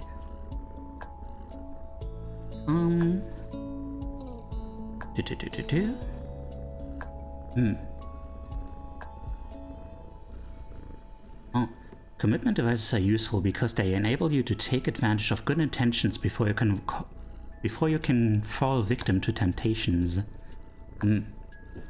Our dude also has a thing he does when he's looking to cut calories. He'll ask the waiter to split his meal and just box half of it away for to go before the meal is even served, because it won't work if he just tells himself, like, I'll only eat half of it.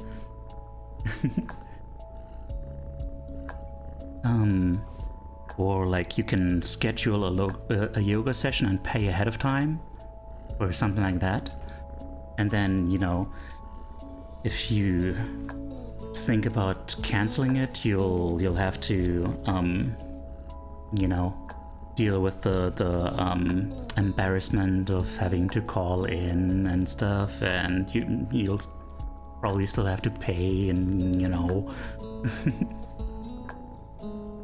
You just make it really uncomfortable to actually not do the thing.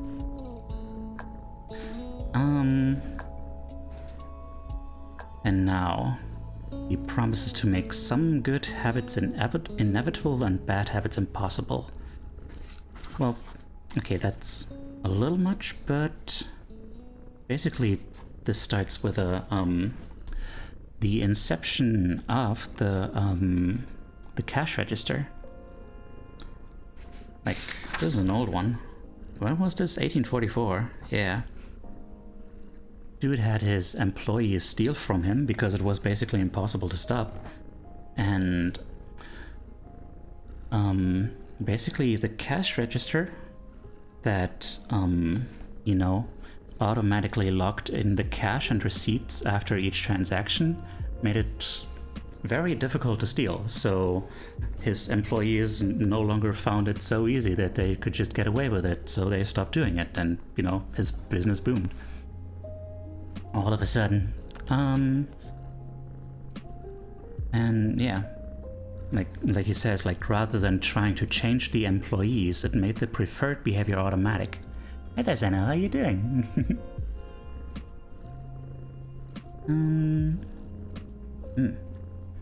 So yeah, there's basically, the idea is that you have to find some way to help you automate as many things as possible using technology to, you know, help your good habits and stop your bad ones, like mostly stop your bad ones. But actually, this one is here's a list. Dude made a survey of his readers about one-time actions that led to better long-term habits. How's the studies? Studies is okay. How is Zeno? Alright, you already answered that. Technology, yes. So like, for happiness, there's getting a dog or moving to a friendly and social neighborhood. For nutrition, there's buying a water filter to clean your drinking water, or using smaller plates to reduce caloric intake. For sleep, just buying a good mattress, getting blackout curtains, or removing your TV from your bedroom. For general health, like buying a supportive chair or standing desk, or buying good shoes to avoid back pain. Productivity is unsubscribing from emails, turning off notifications and muting group chats, setting your phone to silent, using email filters to clear up your inbox, deleting games and social media apps on your phone, enrolling or in finance, or enroll in an automatic savings plan, set up automatic bill pay, cut cable service, ask service providers to lower your bills. Yeah. Zeno is surviving the workers. I hope the workers are kind to Zeno.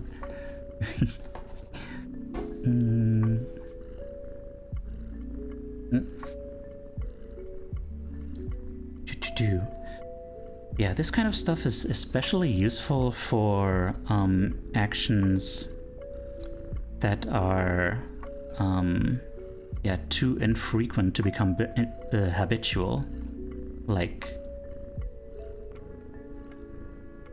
my god. Revealing something about this guy, like rebalancing your investment portfolio, like is apparently something you do monthly or yearly. So you should just have some way to automate it. Mysterious Cat, hi there, how are you doing? Welcome in, thank you for the follow. So like, for instance, you can have prescriptions automatically get refilled. You can, if you're an employee, you can have like your wage automatically deducted to save for retirement.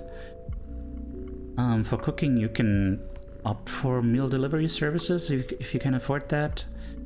And for productivity, you know, there's all sorts of like apps or plugins that can block you from certain websites for certain times. So yeah, there's honestly plugins and stuff. Those are like really powerful, like browser plugins or any sorts of apps. Like, for example, I worked on improving my own habits as part of our current community mission. By the way, I forgot to bring that up. Yeah, community mission. For today, the mission has been putting the previous theories into practice. So, the previous mission was for me to come up, for us to come up with ways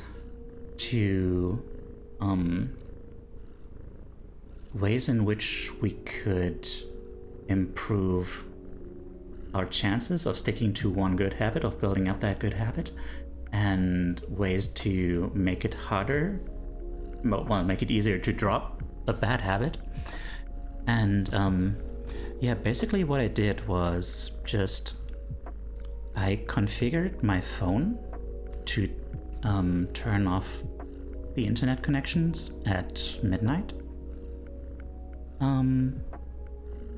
so that I wouldn't feel as tempted to go into bed with it and just watch YouTube for like a bunch of hours. And I also, for getting up early in the morning, and not for getting up early, but for not immediately going back to bed with my phone, because my phone is my alarm. I instead made my my tablet my alarm, and you know, it's a lot less convenient for going back to bed with because it's a lot bigger and stuff. And I already used that a lot to you know, to listen to music, and I'm gonna figure out some way to basically automate me putting on like a playlist of stuff to get moving. So yeah, that's one way. I just noticed, like, God, my mom bought me like a CO2 measurement thing, and it's freaking me out. It's at red. It's in the red zone, and I don't like that. Okay. Now.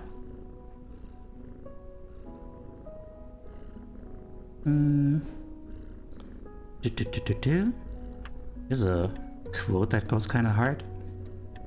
Civilization advances by extending the number of operations we can perform without thinking about them. Which is true, yeah. Like, if you think about it, like, that's something I've thought about a bunch. Like, back in, like, the Middle Ages and stuff, the reason why there were people like freaking Da Vinci and stuff is because, like, those people just were among the very few people who actually had the means to just spend their entire lives just honing their craft, right?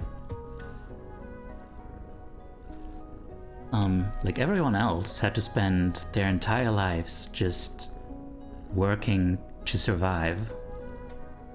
And yeah, they were like the people who ended up like famous artists and whatnot are the ones who didn't. Mostly. You know, I guess there's probably like, well, we're talking about the actual Middle Ages here and stuff like that. I don't know.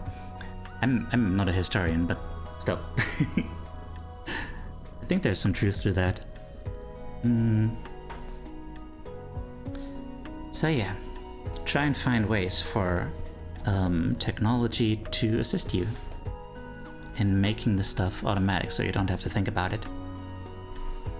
CO2 meter, open window. The Teiyu, but this is cold outside. Es ist kalt. Es ist so kalt outside. I'll just open my door in a minute. Baby, it's cold outside. Yeah, of course. Technology can also work against us with that, because, like, you know, when you're on Netflix, it's so easy to binge because Netflix automatically goes to the next episode of whatever you're watching. So, yeah, it's actually harder to stop watching than it is to keep watching. Hi there, Otis, how are you doing? Thank you so much for the resub. How are you doing, my sweet?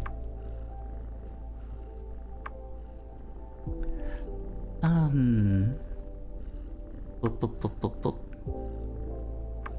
Boop, boop, boop. Right here.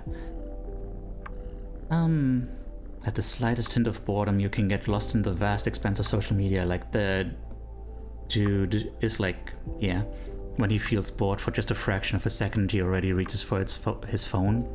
And so yeah, during the year he was writing his book, he actually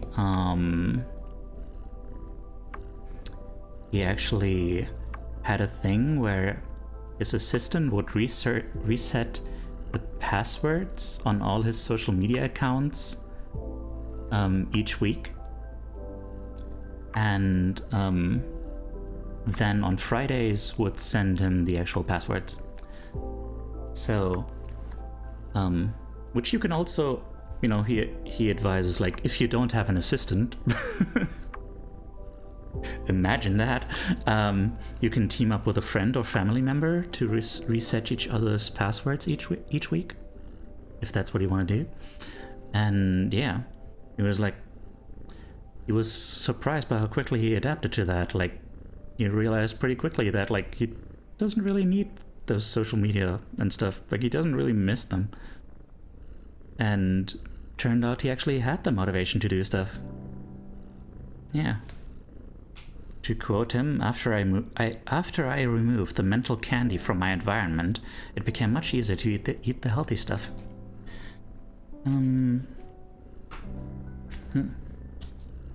Yeah. Now. Moving on to the fourth law, make it satisfying. with the first chapter, the cardinal rule of behavior change. Starts with an anecdote about a guy moving to Karachi, which was the economic center of Pakistan, and basically shit sucked. Like, like over 60% of its residents lived in squatter settlements and slums, and basically sanitation was a disaster. And basically he went there to try and help people to get in the habit of washing their hands, which they knew that washing their hands was a good thing. But he wasn't, well, what does it say that? He wasn't there to... Yeah. I see the goal of hand-washing promotion not as behavior change, but as habit adoption. Yeah. Like, basically what he did is, like, give a bunch of people, like, really luxurious soap. And just the pleasurable feeling of, like, having this cool soap and, like, having it foam and stuff and, like, the nice smell just made people more willing to wash their hands. And the thing is, yeah, pleasure teaches your brain that a habit is worth remembering and repeating. So, yeah. And even after people ran out of the soap that they got for free, like, once they had established the habit, they kept doing it. Thanks for that, Pet Salty Boy. How you doing? Get that bad nerd. Okay. I will. Hadn't considered the idea that using my phone would be draining my artistic motivation. It probably does, just because, like, even if it's not doing anything in particular to make you less motivated, well, just the fact that you are just constantly feeding yourself, like, dopamine and stuff means that, it's harder to get into the mindset of, like, doing something with delayed, like, reward, which we'll get into in a moment. Glad to hear you're alright. I'm glad to hear that, yeah. Yeah.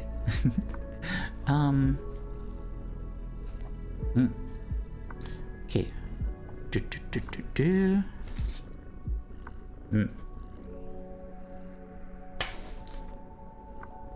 Chewing gum was the same thing. They added flavor and it was good. Toothpaste too. Conversely, yes. Here's a just need a nap in the worst way. Aww. I hope you can have a healing nap. Take good care of yourself, okay? Inverse example, if an experience is not satisfying, we have little reason to repeat it. So there's, yeah, a woman who had a narcissistic relative who drove her nuts, so, she just started acting as dull and boring as possible whenever he was around, and then he started avoiding her because, like, he just wasn't interested in her anymore. So, the cardinal rule of behavior change is: what is rewarded is repeated. What is punished is avoided. Yeah. I'm gonna quote something more. The first three laws of behavior change, make it obvious, make it attractive, and make it easy, increase the odds that a behavior will be performed this time.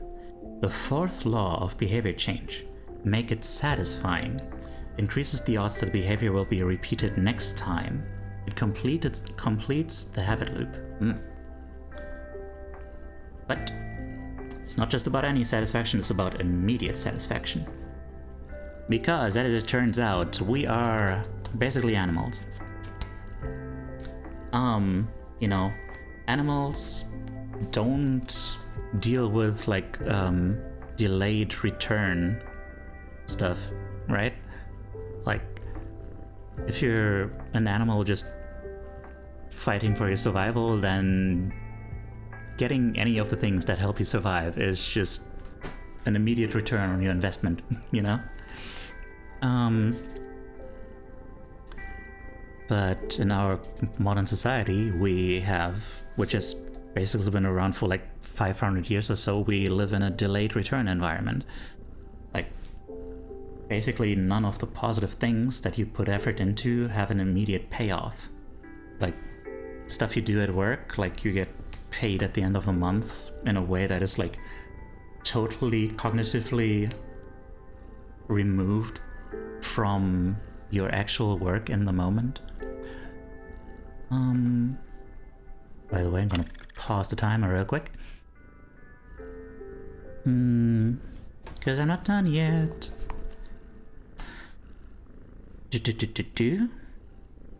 And yeah, it messes with us because, as it turns out,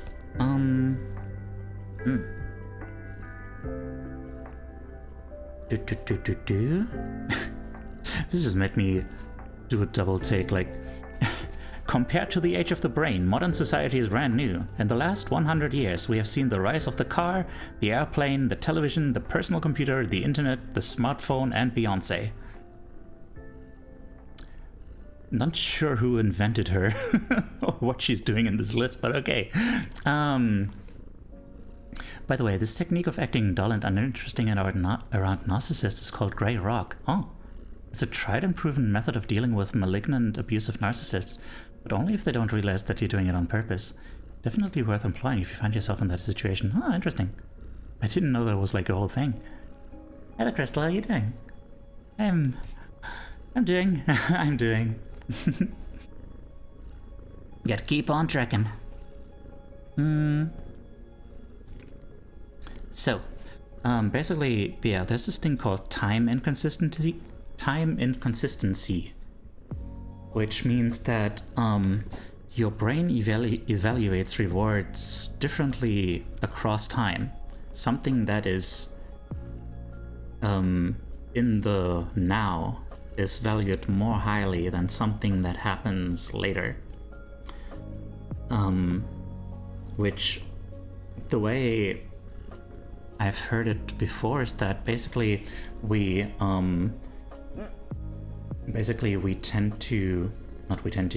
human brain apparently conceptualizes itself in the future as basically a different person. So, like, when you're talking about like this is a problem for future me, that's real, you know?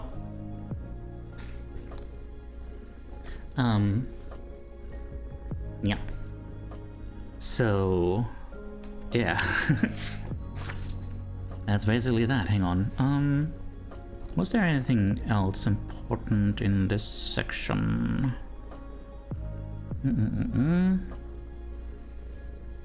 Basically, a lot of expounding on the fact that oftentimes, yeah, you're making plans for your future self, you're, yeah. We all want better lives for our future selves, however, when the moment of decision arrives, instant gratification usually wins.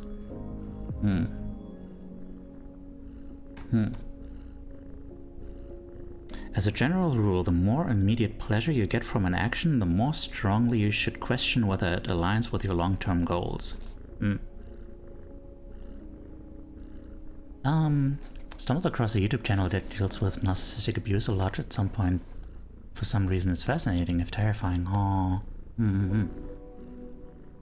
Although I just remembered a game I could have recommended to you for Spooky Month. Oh, I didn't really need much more than that. I just, you know, didn't have time for much more than one game.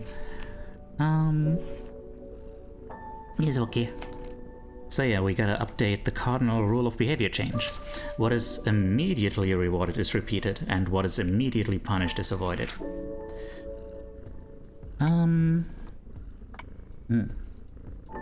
Yeah, most people will spend all day chasing quick hits of satisfaction.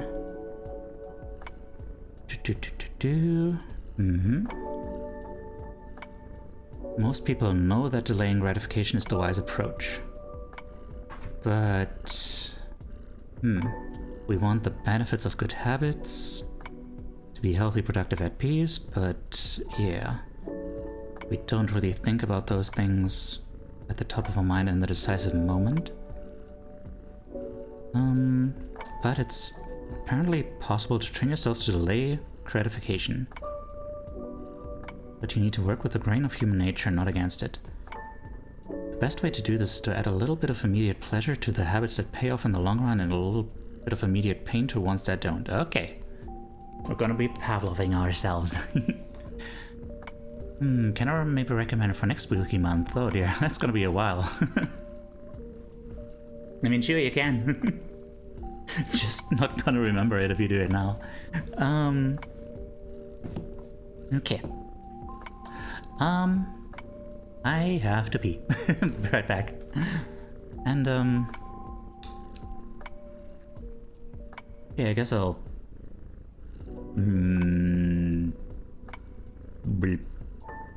Yeah, I guess I'll just start the timer and go. Be right back.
The spectrum.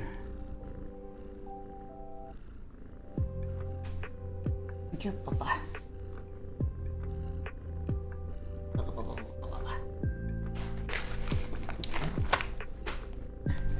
Thank you. What? No.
Hell yeah.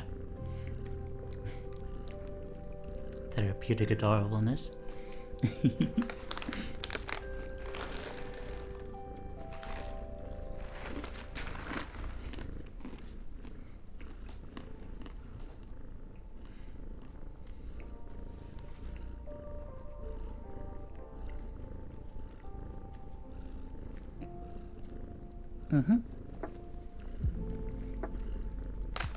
I'll check it out later.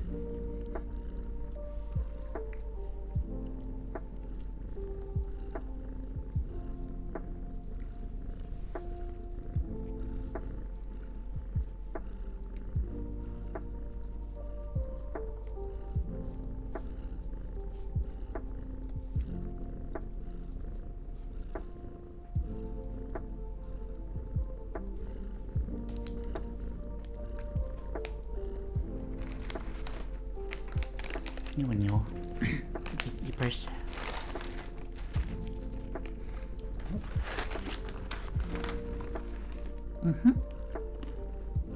Have a good look. Love you too. Bye bye.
Okay. I mean, I didn't say much for the last, like, 10 minutes.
Goodbye.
Man, peanuts aren't all that filling.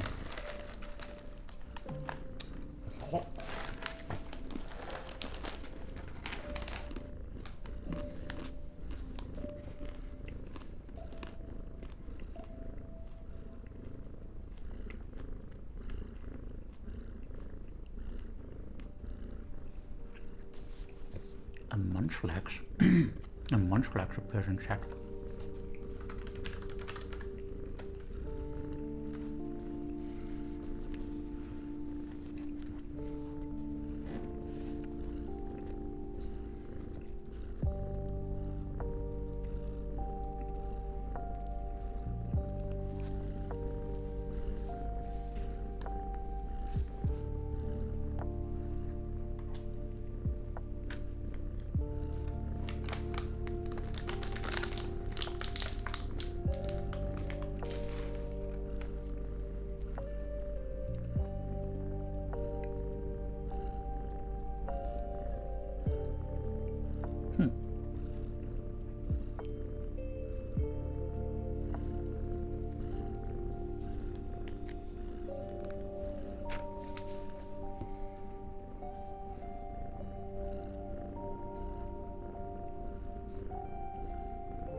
Backyard baseball. Is that a video game? Well, I assume. What's it like?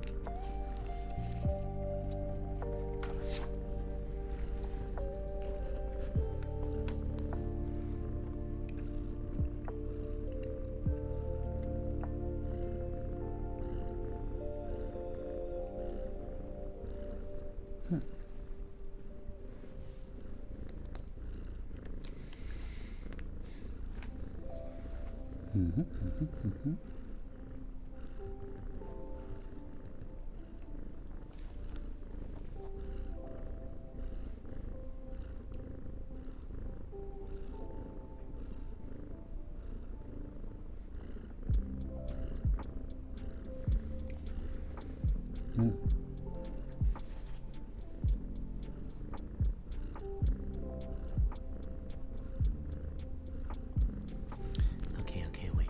We got this one though.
have to appreciate how deeply relaxed I am right now. This is your fault. You should be ashamed. Aw. I am ashamed of myself. Well, I'm so glad. Just witnessed some BS. What? What happened?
Thanks for the hydrating vibe check.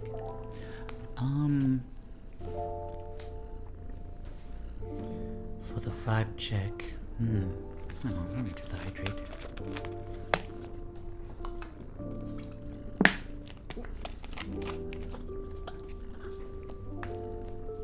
I do find myself occasionally distracted by certain insecurities, but mostly, and also I'm getting a little bit hungry. I think I can do the rest of the sessions too. Yeah.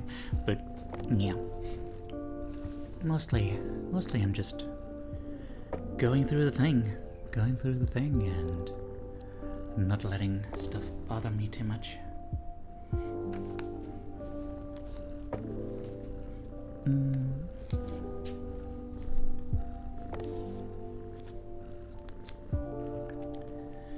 Though it is a bit hard today,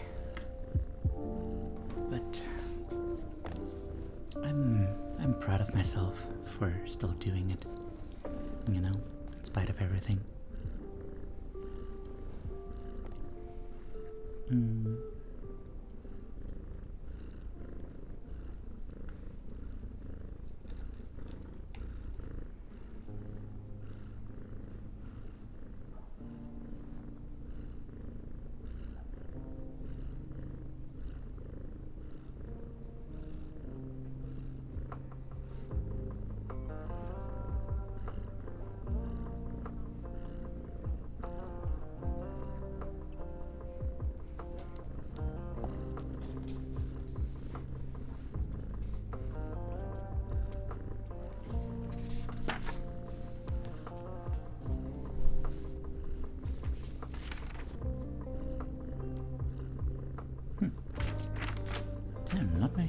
progress right now in this session.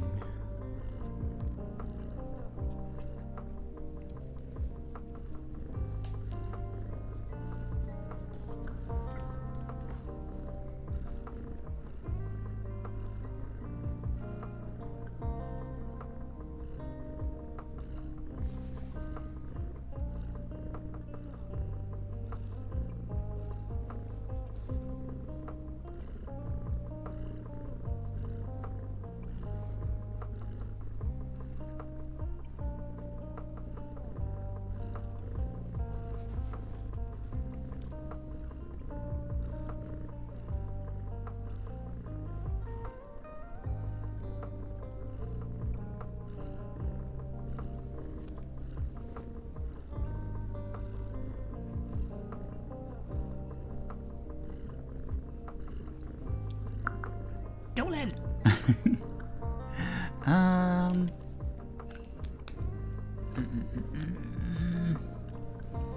Yeah, I'll do the sit-ups after in the break, yes. Oh, I forgot to put up the focus thing. There we are.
You think the focus thing means that you're focusing, but in reality it means that you're in the focus of the cat's third eye.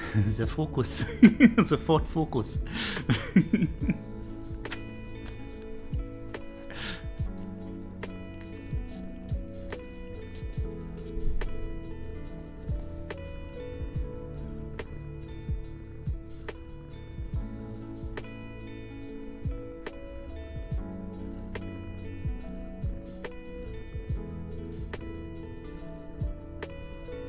Yes.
Welcome back, Otis. I hope you rested well.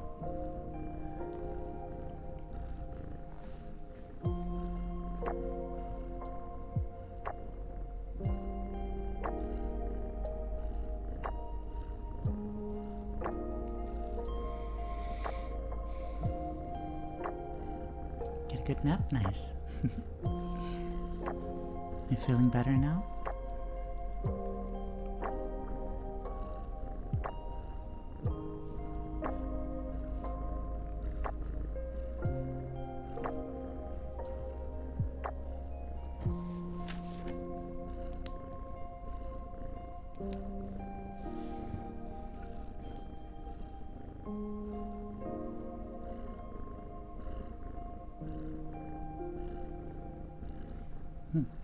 Less despair. That's good.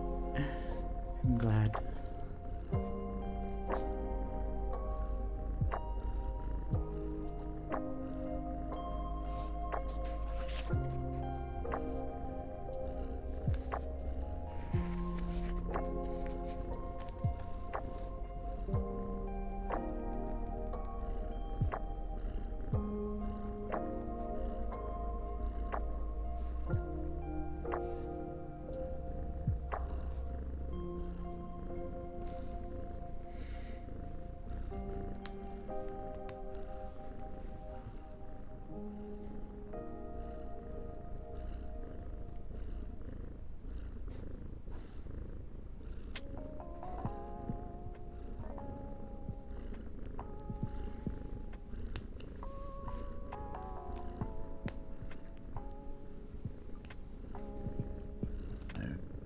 Oopsie daisy. A female Nidoran bears in the jet.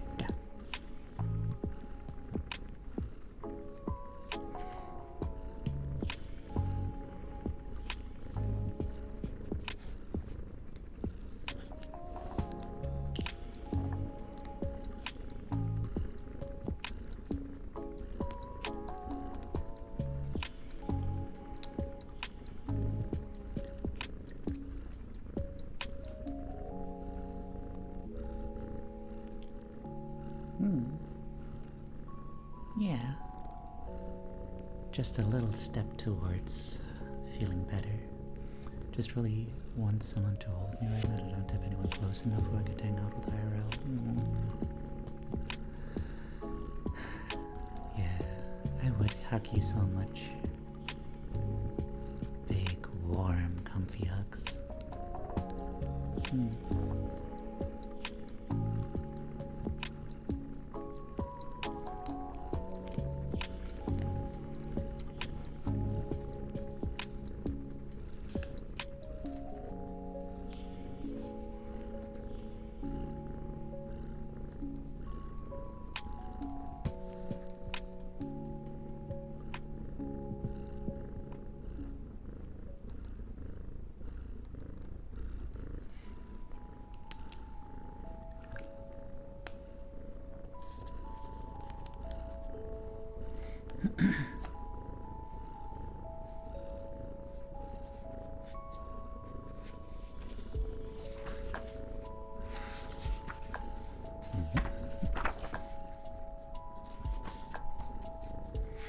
Man, I did not make a lot of progress this time.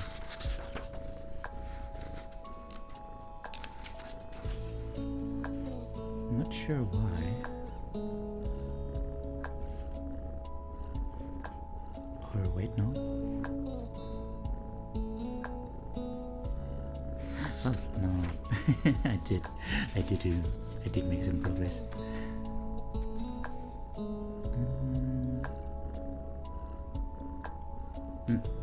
Radio. Okay.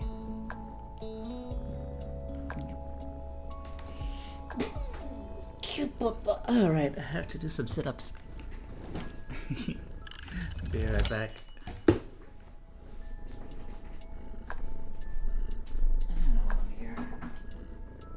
Close the door again because my CO2 levels are apparently good again. Okay. 1, 2, 3, 4, 5, 6, 7, 8, 9, 10.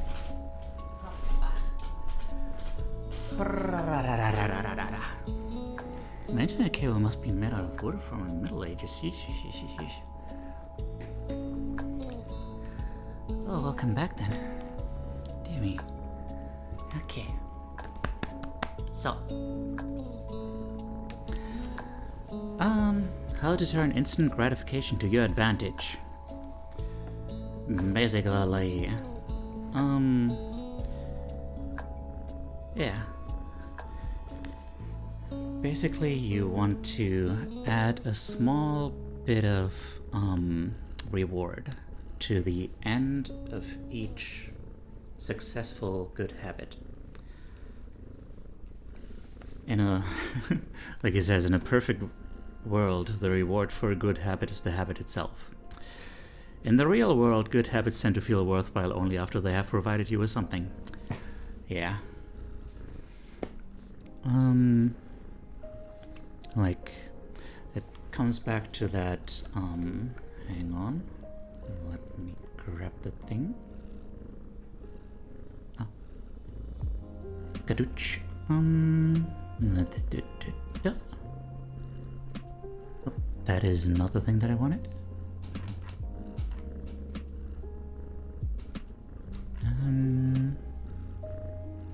Habit line automaticity, which is kind of the same thing as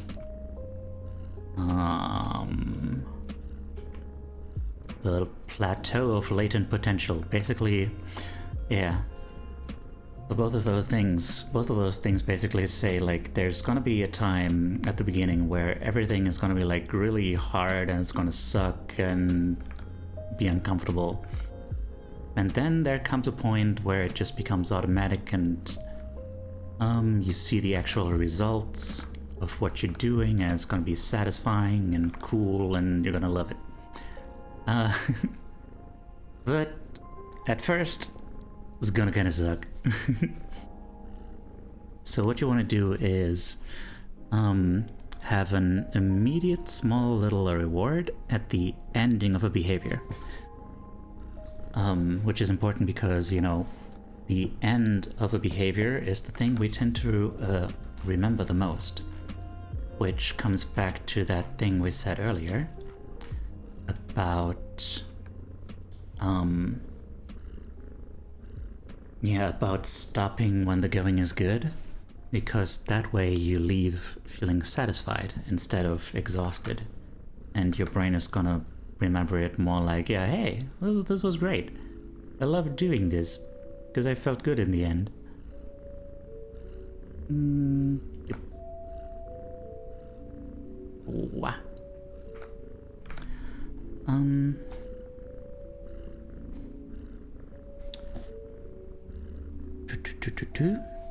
Yeah. Reinforcement refers to the process of using an immediate reward to increase the rate of a behavior.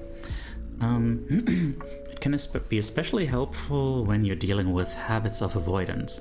So, like, if you want to do something like avoiding alcohol or no frivolous purchases or something,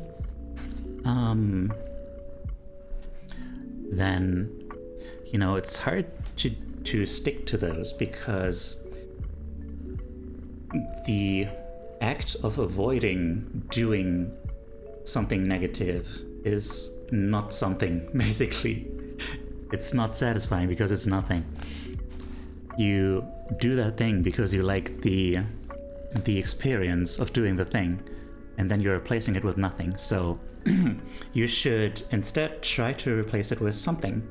So the idea that he gives is that if you want to avoid frivolous purchases, then you should open a savings account and label it for something that you're saving for. So whenever you pass on a purchase that wasn't really necessary, you can transfer that equivalent amount of money to that account instead, and basically have a loyalty program for yourself, as he puts it. So that gives you something that you're working towards. You can see that you're making progress, and you can have something to look forward to.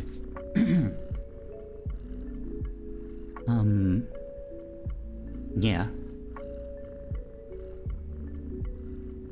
They, one of his readers, they wanted to stop eating out so much and start cooking together more, so every time they did that, they transferred $50 into their account, and it was like, yeah, we're gonna have a trip to Europe. don't know why you would want that, but okay. I mean, I can get why you would want to move here, but anyway. Of course, you do have to be careful to actually make it something that like reinforces that the identity that you want for yourself. So, you know, if you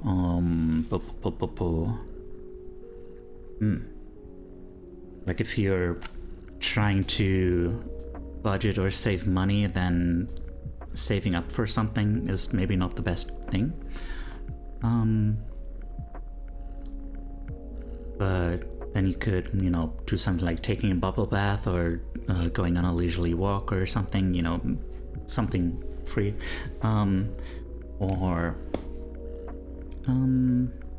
Yeah, if your reward for exercising is eating a bowl of ice cream, there is a bit of a conflict there. So maybe you could instead have a massage, which is a luxury and is also, quote-unquote, a vote for taking care of your body. So it's kind of reinforcing that. And yeah, eventually there will be those intrinsic rewards like a better mood and more energy and reduced stress. And you'll have to worry less about, you know, adding artificial flavorness. Wait, what was the word?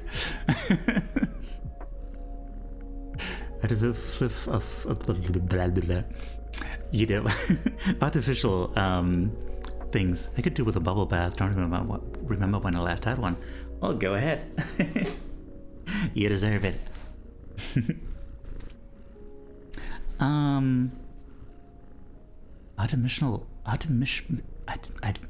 Good lord, my brain. Anyway, the point is, yeah, eventually you won't have to worry as much about adding stuff. A bath does sound good, doesn't it? And it'll just, yeah. These are just things that help you maintain the habit until it takes off. And then, yeah, incentives start a habit, identity sustains a habit. There we go. I don't know about you guys, but I hate baths. Oh dear. I do it on the weekend when I have access to the innovative technology known as the bathtub. You don't have access to it right now? Why is that? Oh, right. It was the thing about you living in like a... What was it?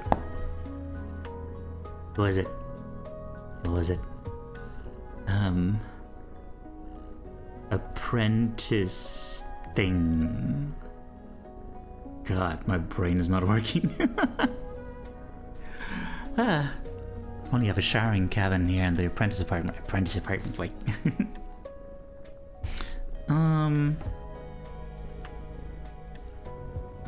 Okay. Howdy. Hi there, Banana Ben. How are you doing?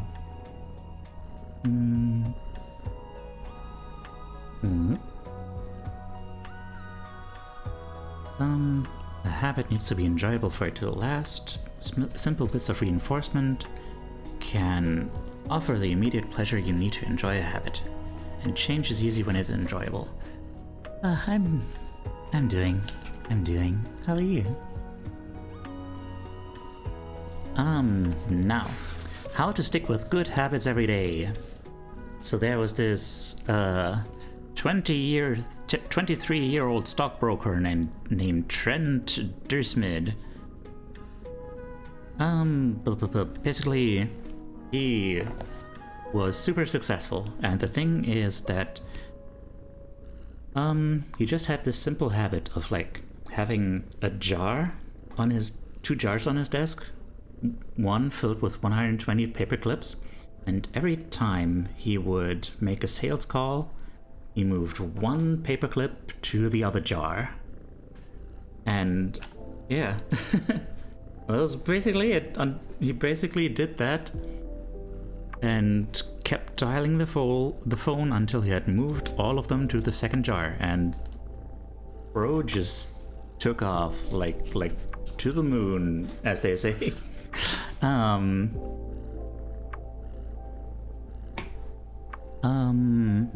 Other readers had like one woman shifted a hairpin from one container to another whenever she read a page of her book. Another man moved a marble from one bin to the next after each set of push-ups. So yeah, this is about having visual indicators of progress. A bit under the weather, but pretty alright. I'm glad to hear that you're pretty alright, even though you're a bit under the weather. I hope you get well soon. Take good care of yourself, okay? Good hot shower in the morning is also already very enjoyable, yeah. A wild clink appears, and so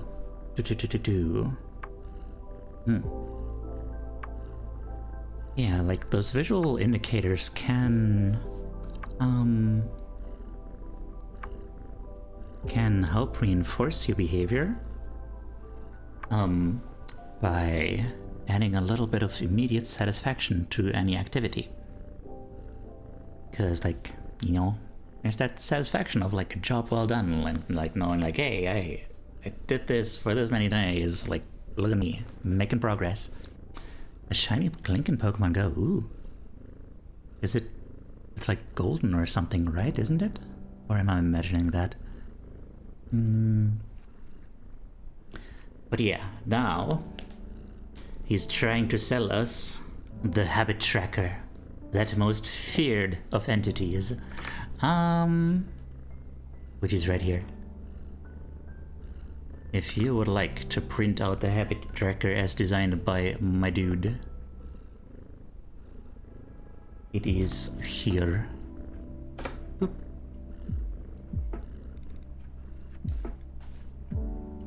And there's one in this app, yes. But like, no, but he has a point. So, right. Basically, the simplest way is to just, you know, have a calendar, and each time you stick to your routine, you cross off that date with an X, and you know, simple. If that's like the only habit you're tracking and stuff, then yeah.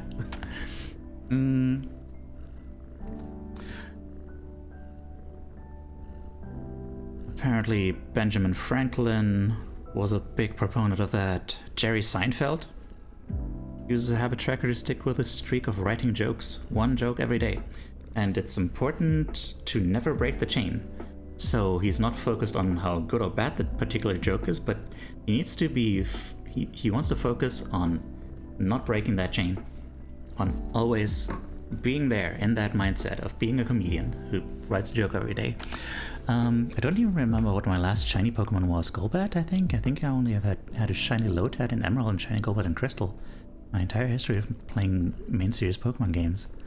Oh, excluding... What was it? PLA.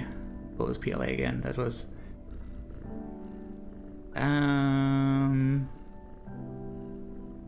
Freaking... I don't remember. Legends Arceus, right. Man, I am... Hey, I have the biggest blackouts today. Look at me blacking out on the word blackout. Shines become really common at some point. Oh, interesting. My first shiny was a Hoppip. Back when I was still emulating the game, like as a little child. Yeah, a shiny Hoppip in Pokemon Silver. P. Well, I don't know, maybe it was gold.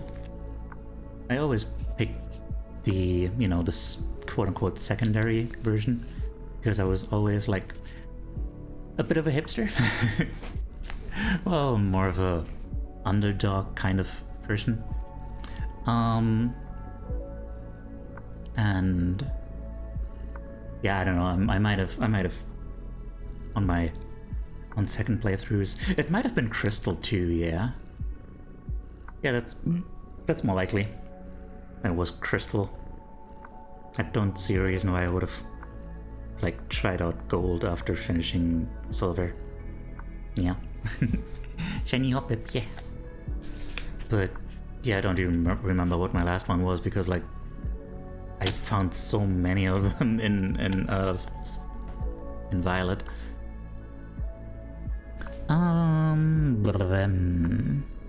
Okay. So making progress is satisfying. How to keep your habit trackers, right?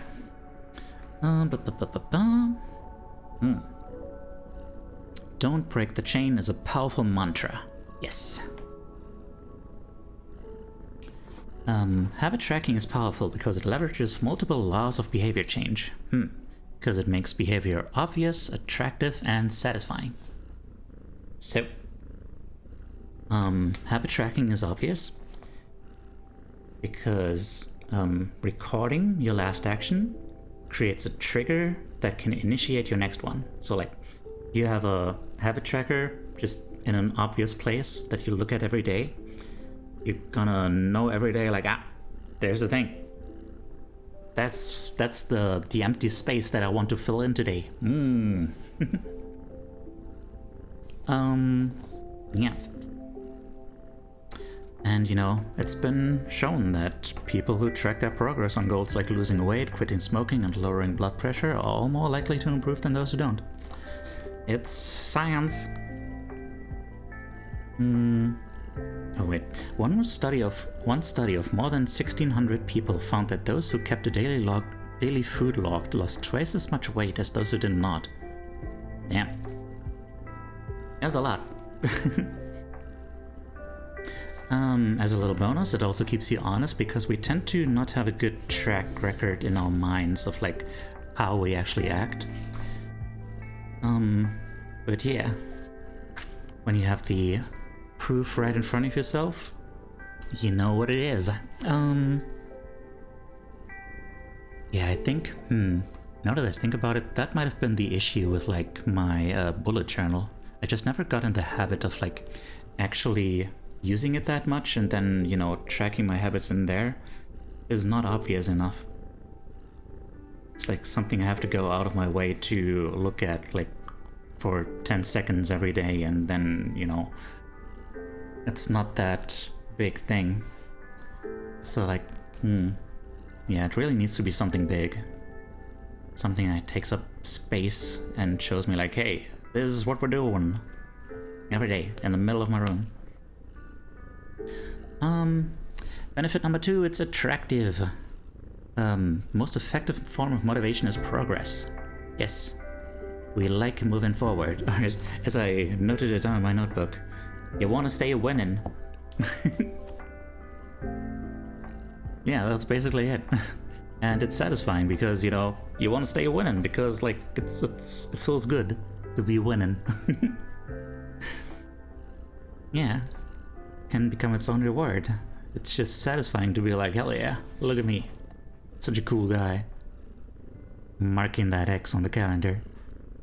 And it keeps you focused on the process rather than the result. It's not the apps that you're tracking. It's not the I don't know, the big bank account or anything. It's, you know, your progress towards becoming the person you want to be. And that's, yeah, that's the best motivation of all, isn't it? Now, why has he waited so long to talk about this, even though it's so useful? Well, because it's, you know, it's hard. Essentially, tracking your habit is another habit on top of the habit you're already building. So, yeah, it's a hard sell. It doesn't work well for a lot of people.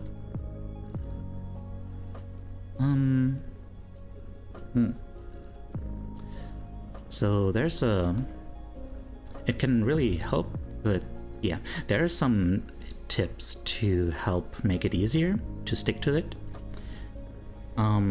First of all, if somehow you can automate the measurement, then do it. Hang on, I'll just read this one out. You'll probably be surprised by how much you're already tracking without knowing it. Your credit card statement tracks how often you go out to eat. Your Fitbit registers how many steps you take and how long you sleep. Your calendar records how many new places you travel to each year. Once you know where to get the data, add a note to your calendar to review it each week or each month, which is much practical than tracking it every day. So like, if there's some way you can combine it with a thing you already have, then do that. If you're manually tracking something, it should be limited to the most important habits. At least for the start, probably. You know, until you really got in the habit of tracking it. Because, like, yeah, it's better to consistently track one habit than just to sporadically track a bunch. And finally, it's important to record each measurement immediately after the habit occurs. Right? Like, basically make a habit stack where you immediately do the thing. Let's just already have it there. Like, if there's a particular place where you're doing that habit, then already have the thing that you're using to track the habit right there. If you just clutch up, what's up? What's wrong?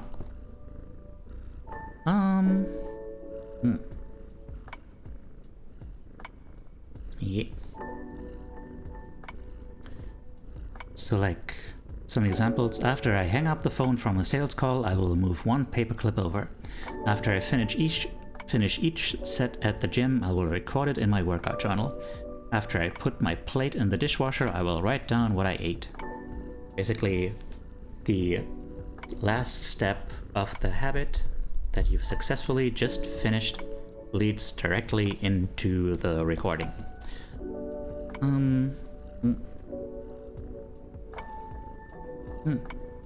And you know, even if you don't do it forever, it can still be very insightful. And yeah. That is that. I didn't get through a lot for some reason, so let's just move on to the last session.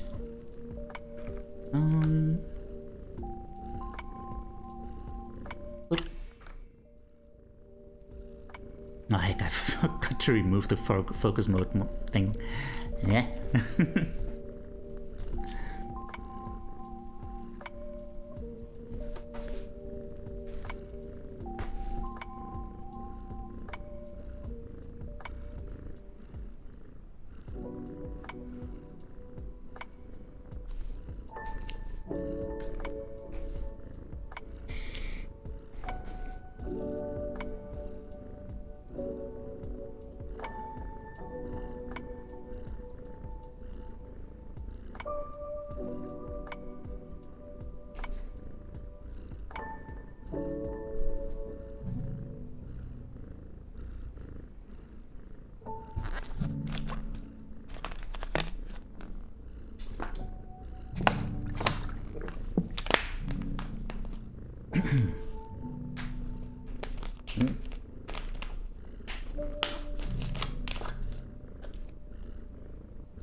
There we go.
well, Serena appears. Oh dear.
What are you working on, if you don't mind me asking? It's up there. Atomic Habits is up in the top left corner. Reading book. Yes. But it. Hang on. Boop, boop, boop, boop. Here we are. Habit tracker. Template. Wait, let me. Yes. Okay. Oops.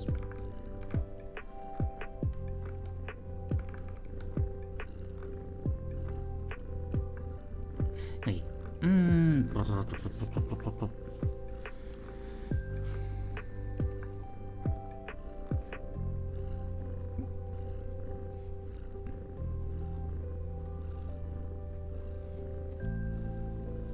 Hang on.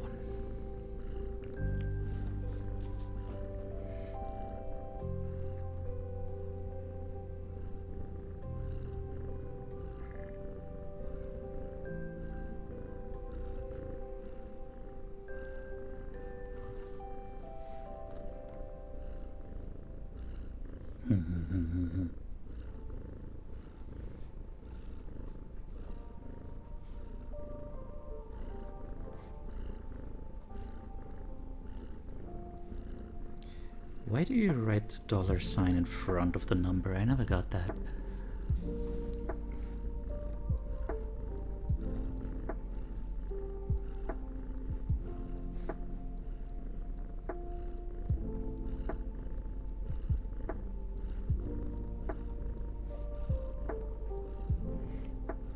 So a salesperson can just tack on numbers in front. Oh.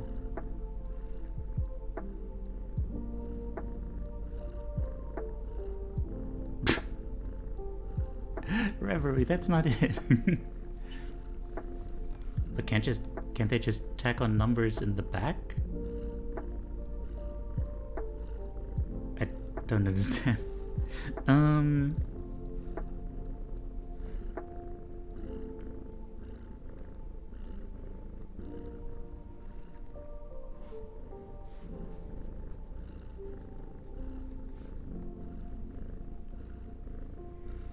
Price and in cents, what would adding more numbers there do? Oh, okay, understand.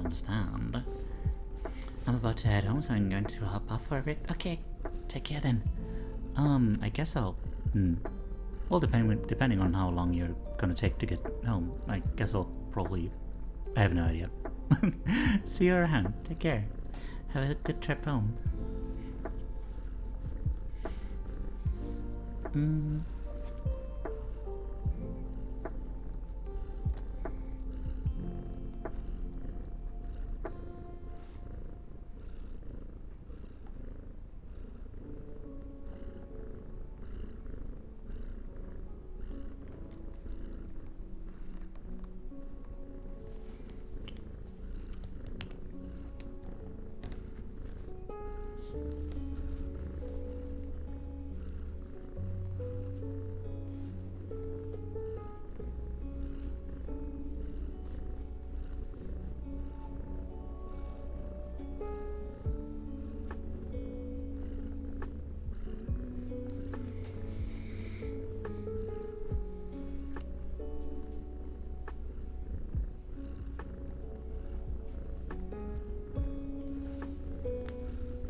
Okay, I'm feeling it again. The insight. Ooh.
But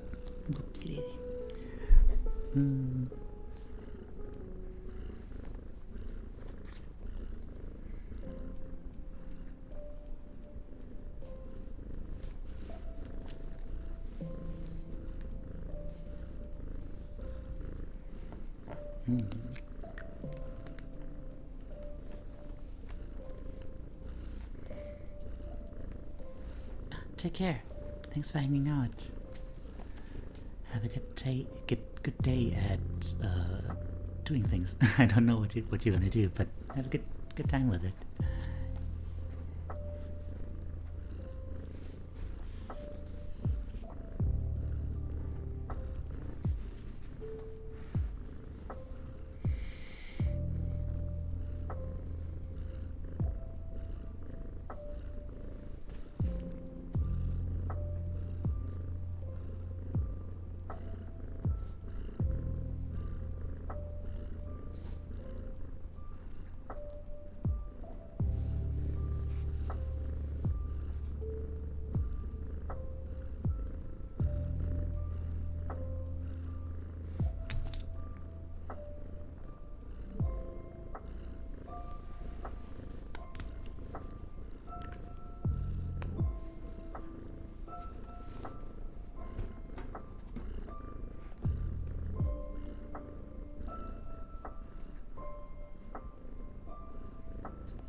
Oh god.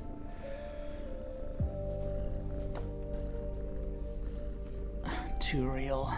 It's too real.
Oops, easy. Sorry.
Got it.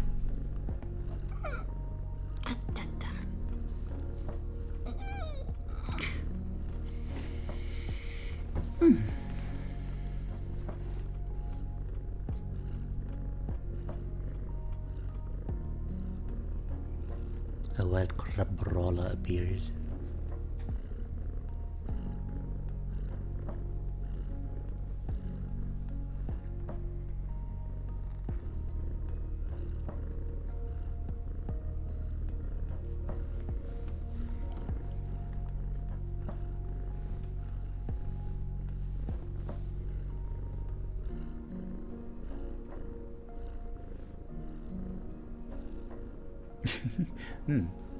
Yes, yes indeed.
Oh dear me. Okay.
Oh, damn.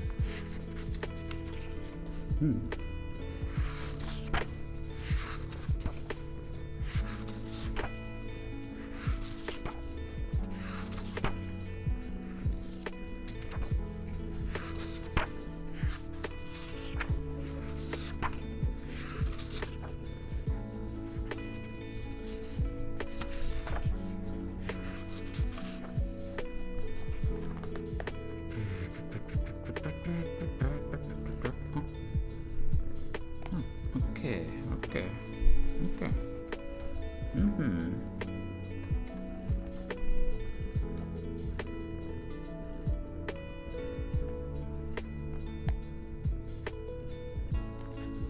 Interessant.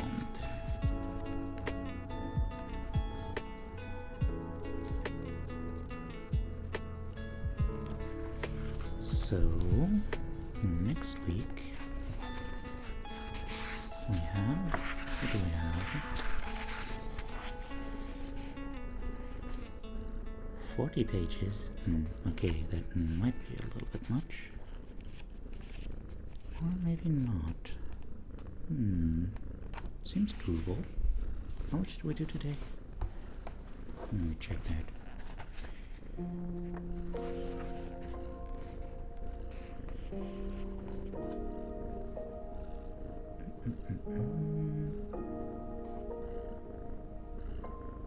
Oh yeah. No, that's totally doable. Hey, we're gonna finish this book next week. Nice.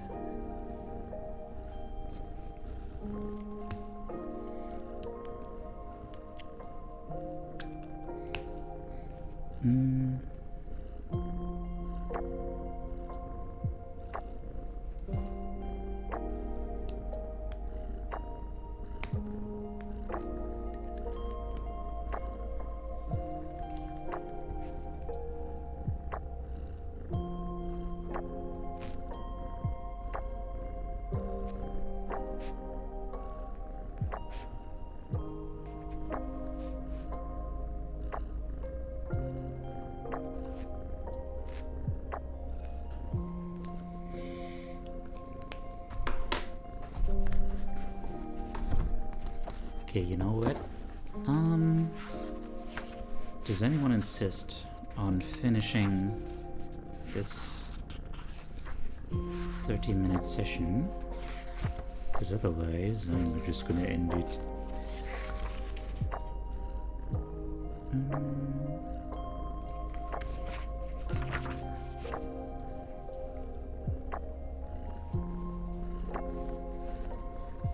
Because, yeah, I reached a pretty logical ending point for today. Because we're at the very end of, you know, the basics. And then the next big chapter literally starts with advanced tactics. Which is a little much for now. Not something we're gonna breach within the last, like, 5 minutes. So yeah.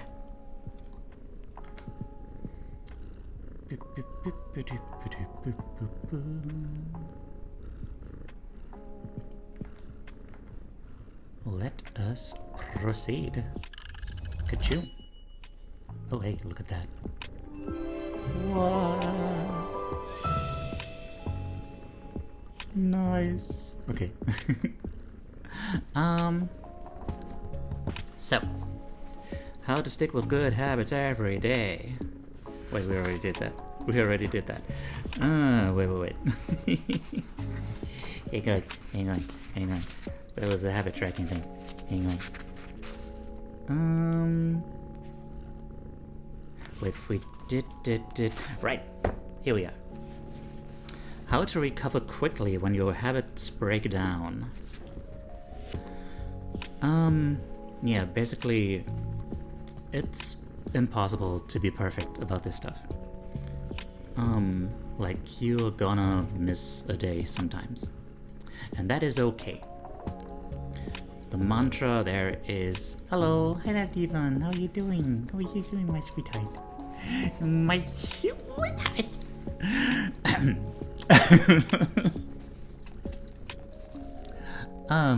So...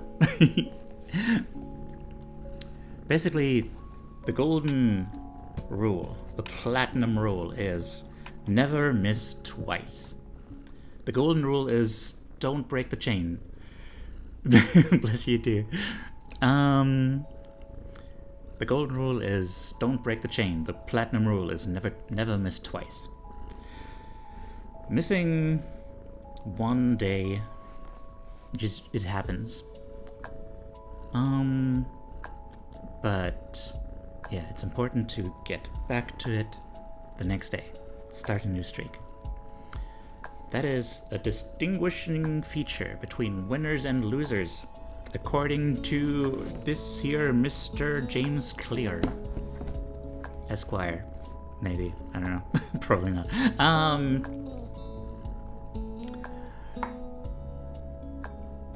Yeah.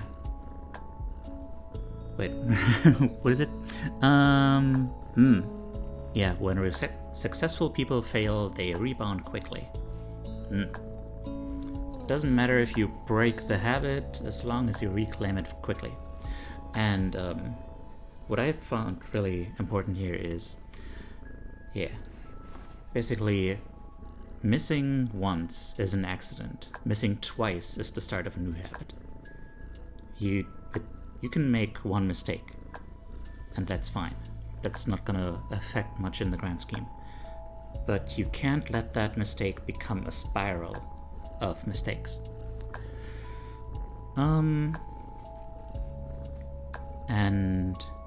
yeah, it's important to stick to that even when you aren't satisfied with your performance.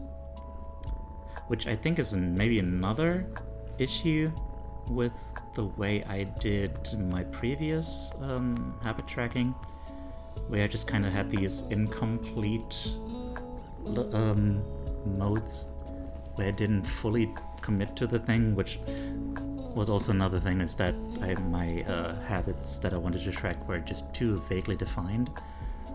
So, you know, I didn't have a very clear way to tell if I really did it. So at the end of the day, I was always just like, yeah, I guess I kinda did it, yeah.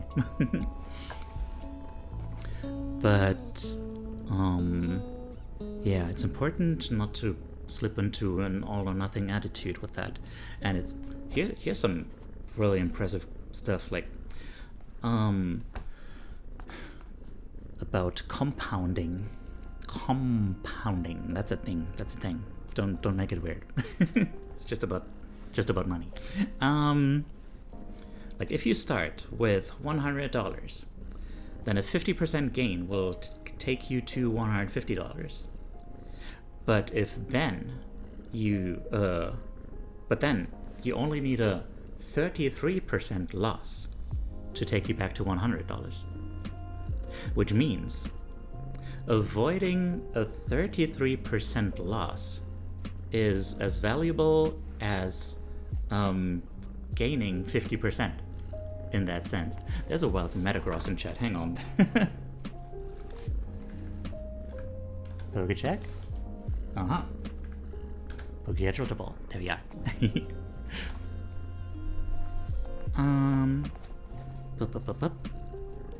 So yeah. And that's why quote-unquote bad workouts are also important. Like, on days where you don't feel good, like even doing a workout like half-heartedly and stuff is still going to like compound the gains that you have accrued on your good days. It's gonna maintain them. And of course, again, it's going to contribute to you being the person who doesn't miss a workout, you know? It's gonna confirm that identity. The Deathbringer of ye olde days, indeed.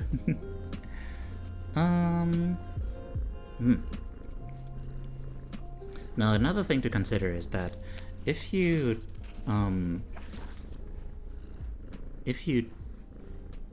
my workouts miss me, I hope you miss them too. Or, well, yeah, I guess so. Yay, I got Metagross. Hi there, Golem. Speaking of workouts. Now the dark side of habit tracking is that it might make you focus on the wrong thing. Like,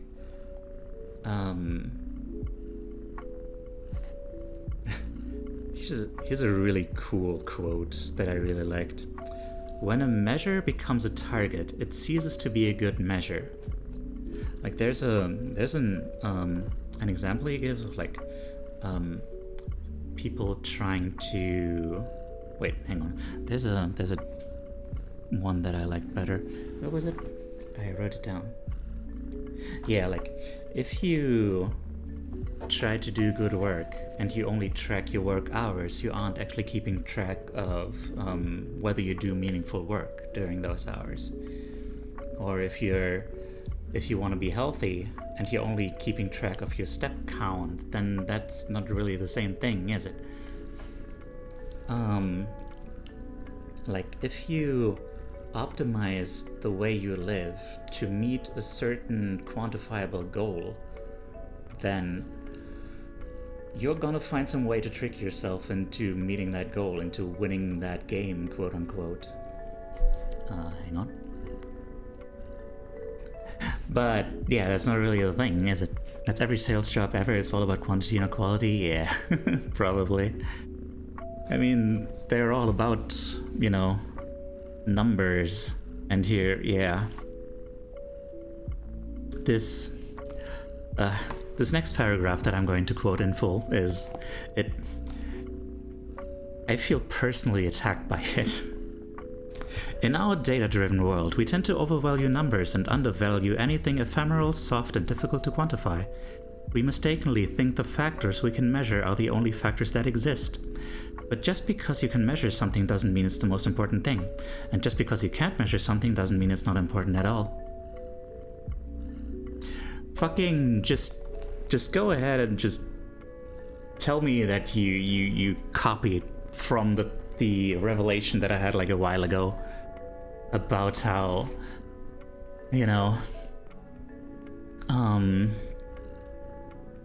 how paying attention to your stream numbers and stuff is such a huge pitfall for people like me with like depression and like all these self-image issues, because like it seems like such an objective, quantifiable way to prove that nobody cares and whatnot, you know, that kind of thing.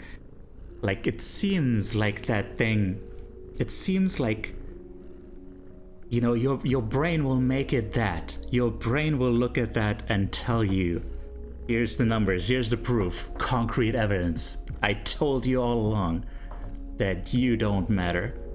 And this view count proves it. And it's the worst. It's the worst. Don't. You matter, okay? You matter. Okay.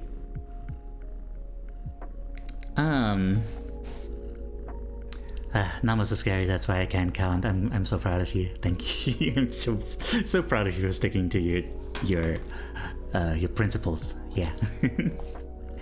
Okay. So here's an interesting thing. Right. There are many different ways to measure progress. Like, the whole habit tracking thing is still useful, but it's important to also pay attention to like less easily measurable things. And here's the thing, like, he calls it non-scale victories, which are apparently very effective for weight loss. Like, maybe the number on the scale doesn't go down, but you know, maybe if you're losing weight, you and you've been eating healthier and stuff, you might notice that your skin looks better, or you wake up earlier, or your sex drive got a boost, to quote him. Which are all valid ways to track your improvement.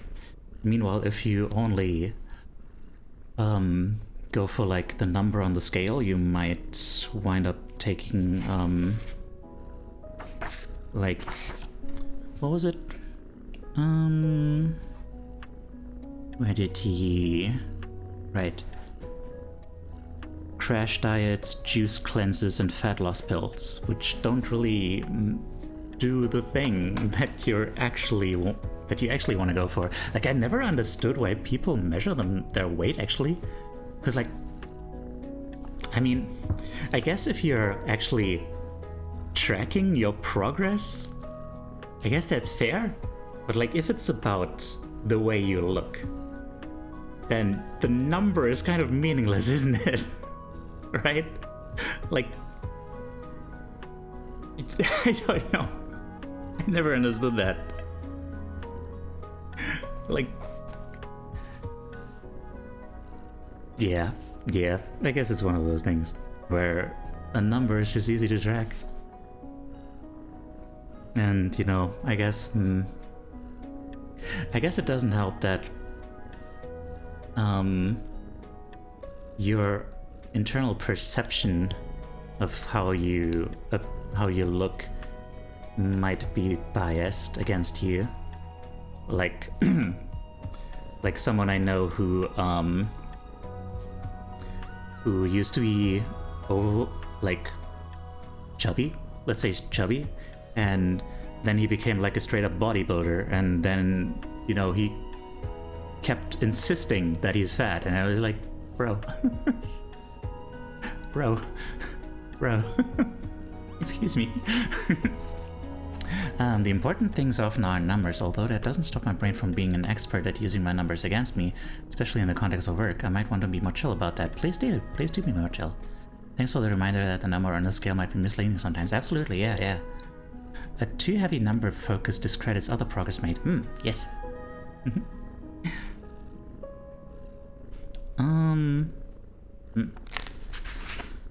Okay. Okay, now, next chapter. How an accountability partner can change everything. So, this one is the chapter about making the bad habit unattractive, which has, the big ol' anecdote about Roger Fisher, who was, famously the dude who suggested that the president should have the nuclear launch codes embedded in a volunteer, in a capsule right next to the heart of a volunteer, whom the president would have to cut open with a butcher's knife in order to really make him feel like, hey, this is what taking a life looks like. You're gonna be taking a lot of lives. Are you ready for that? Accountability partner stream? Well, accountability partner is not just stream. And well, maybe your own stream, but also, you know, my friggin' Discord, trying to get the ball rolling on people like, you know, being accountability partners for each other out there and stuff, you know, holding each other accountable, like checking up on each other, how we're doing on putting all this stuff that we're learning into practice. Yeah, I give missions each week to, to very slowly work towards that goal. Yes. So yeah. So.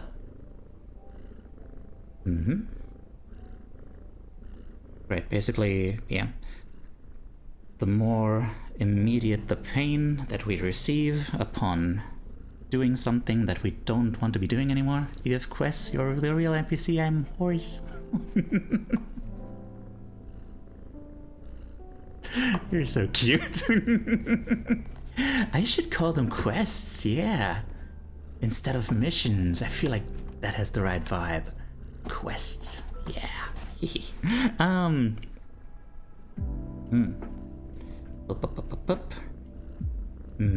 Oh yeah, also this brought to mind something like yeah.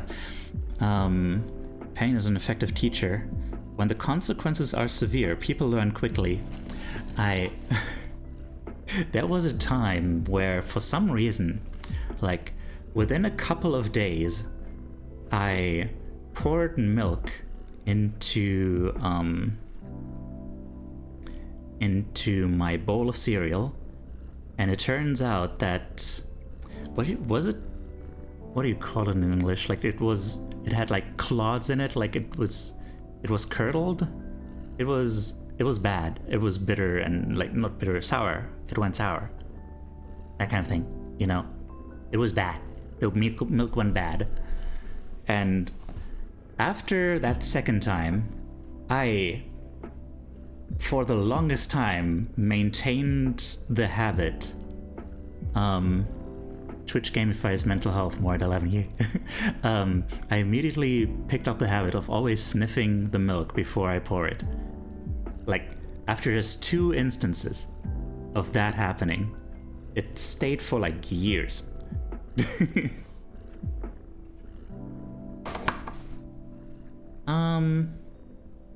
Yeah, man, I need to figure out some way to really gamify that whole process. But how? We'll figure something out. I guess maybe like a scoreboard or something. Like maybe I don't know. Always check my shoes for spiders. That is probably a good idea in Australia. I can... There's a story there. You know what? Now that you mention it in this context there, I can tell that there's a story there.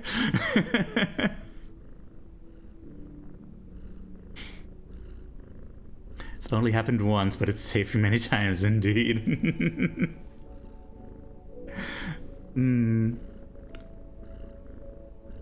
Okay, a lot of examples.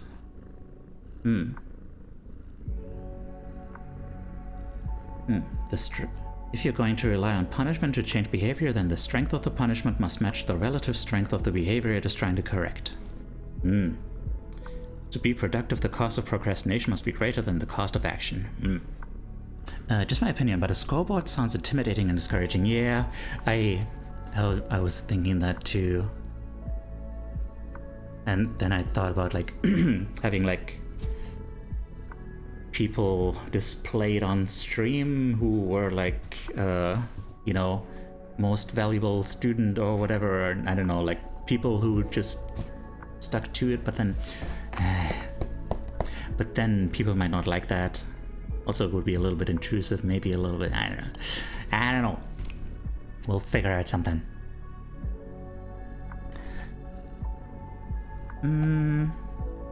So, the more local, tangible, concrete, and immediate the consequence, the more likely it is to influence individual behavior. So, here comes a straightforward way to add an immediate cost to any bad habit. Create a habit contract. So this one's kind of wild. Hang on, you know what? This should be on the website.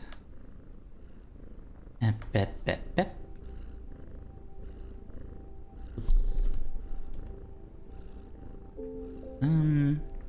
Habit contract template and example. Yeah, I'm just gonna read this one out in its entirety because it's publicly available.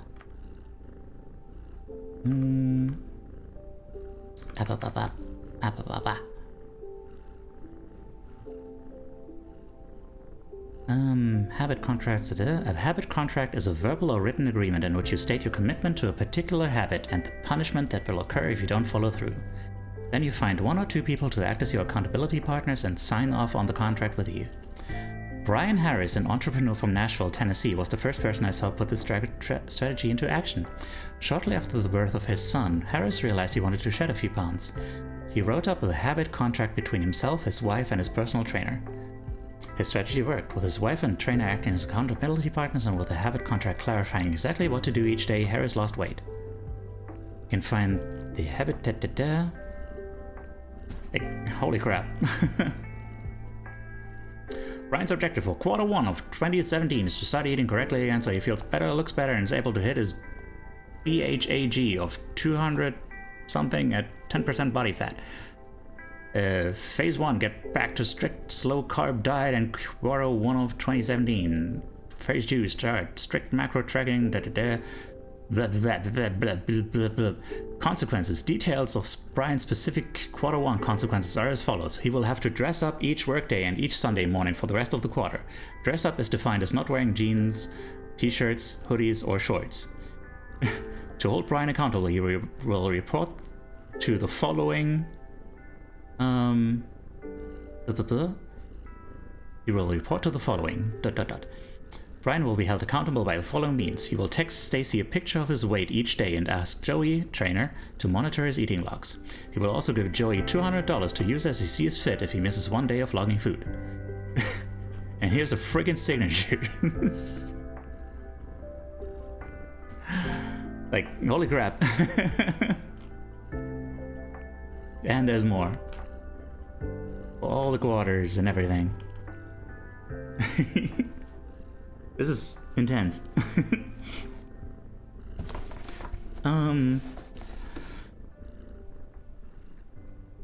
Yeah, the later consequences get even more extreme and stuff. It's pretty baller.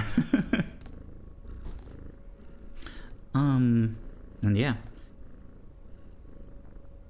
Like, the author's initial reaction was that that seemed a little overly formal and stuff, but no, Harris was convinced that that made it official and it made it serious, and if he doesn't do that part, he starts slacking immediately.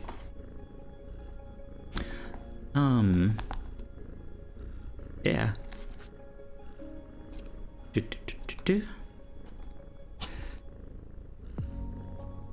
So yeah, that's a way to make it immediately unsatisfying, or punishing rather, to not go through with a habit. Even if you don't want to make it a contract or anything, just having an accountability partner is helpful. So like, yeah, even if it's just a spoken agreement, as long as, you know, the terms are still concrete enough so you know whether or not you're actually doing the thing, then regularly referring back to a person and talking about like, hey, did you do the thing? Then you're gonna have to justify yourself, like, hey, why did you not do the thing? What's up with that? And, you know, that's uncomfortable. You don't want to be in that position. And you can even automate the process. Like, just gonna read this one out in full again. Thomas Frank, an entrepreneur in Boulder, Colorado, wakes up at 5:55 each morning. And if he doesn't, he has a tweet automatically scheduled that says, it's 6:10 in the morning and I'm not up because I'm lazy. Reply to this for $5 via PayPal, limit 5, assuming my alarm didn't malfunction. Alright, bro. Chill. I mean, I guess if it works.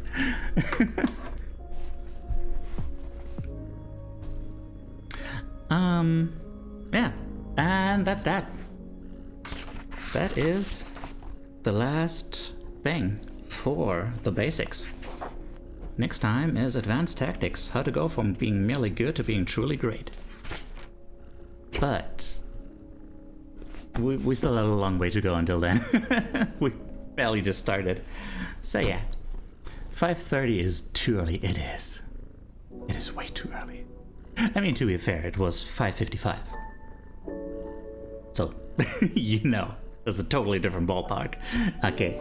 I forgot to take off the focus mode thing again. Hi. I love you. That is also too early, yes. I wake up at 5:30 every workday. Oh god, I'm so sorry. I hope you can handle that well. My poor darling. Okay. We're gonna find someone to rate because, my god, I need food. Although, gotta say, those peanuts weren't immediately filling, but, you know, it turns out there's that thing where you, there's the kind of delay between, you know, eating food and actually feeling full up. Yes. So, but yeah, I still need to eat something. Let's find out who to rate. I think it might be Hesper. But first, let's check. I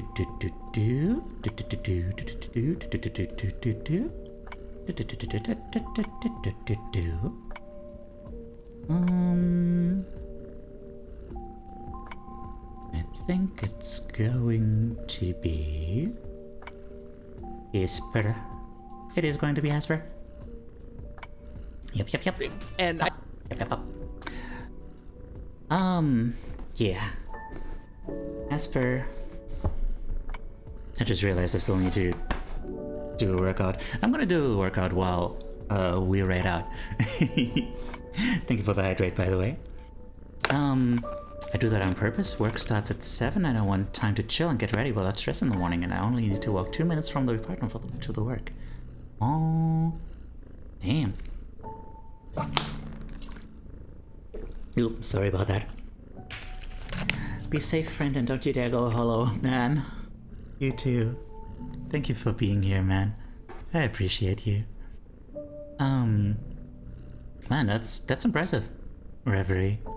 Like, yeah, as long as you get enough sleep and you working well with it, then yeah. All the more power to you. I'm glad you found that rhythm for yourself. Okay. Everyone, we have a rate message here. Please copy that if you have access to the emotes. We also have a rate message here, which you can use if you do not have the emotes. Either way, make yourself heard. That's also how I was able to oversleep 50 minutes today and still shower and be on time. Nice.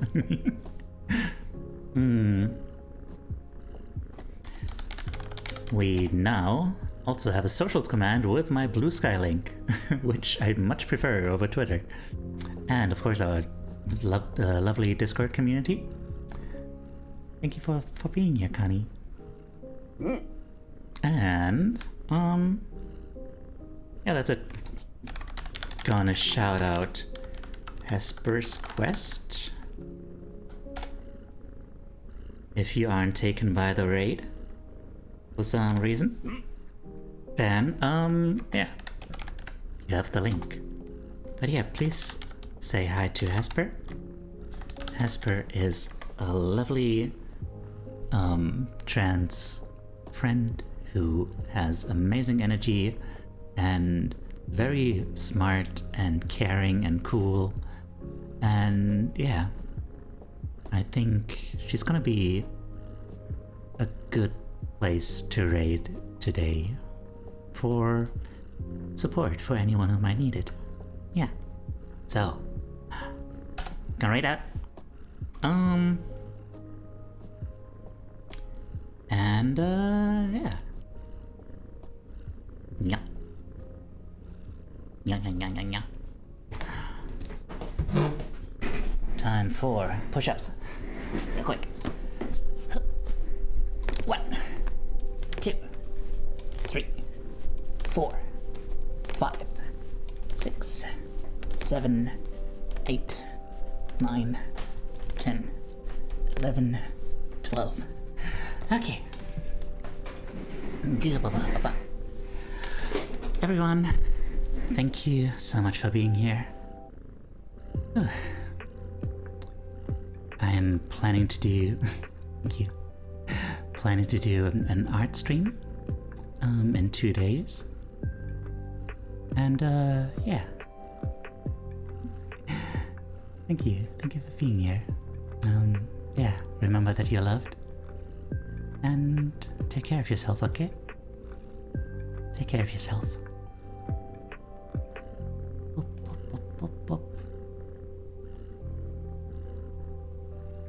Goodbye. See you around.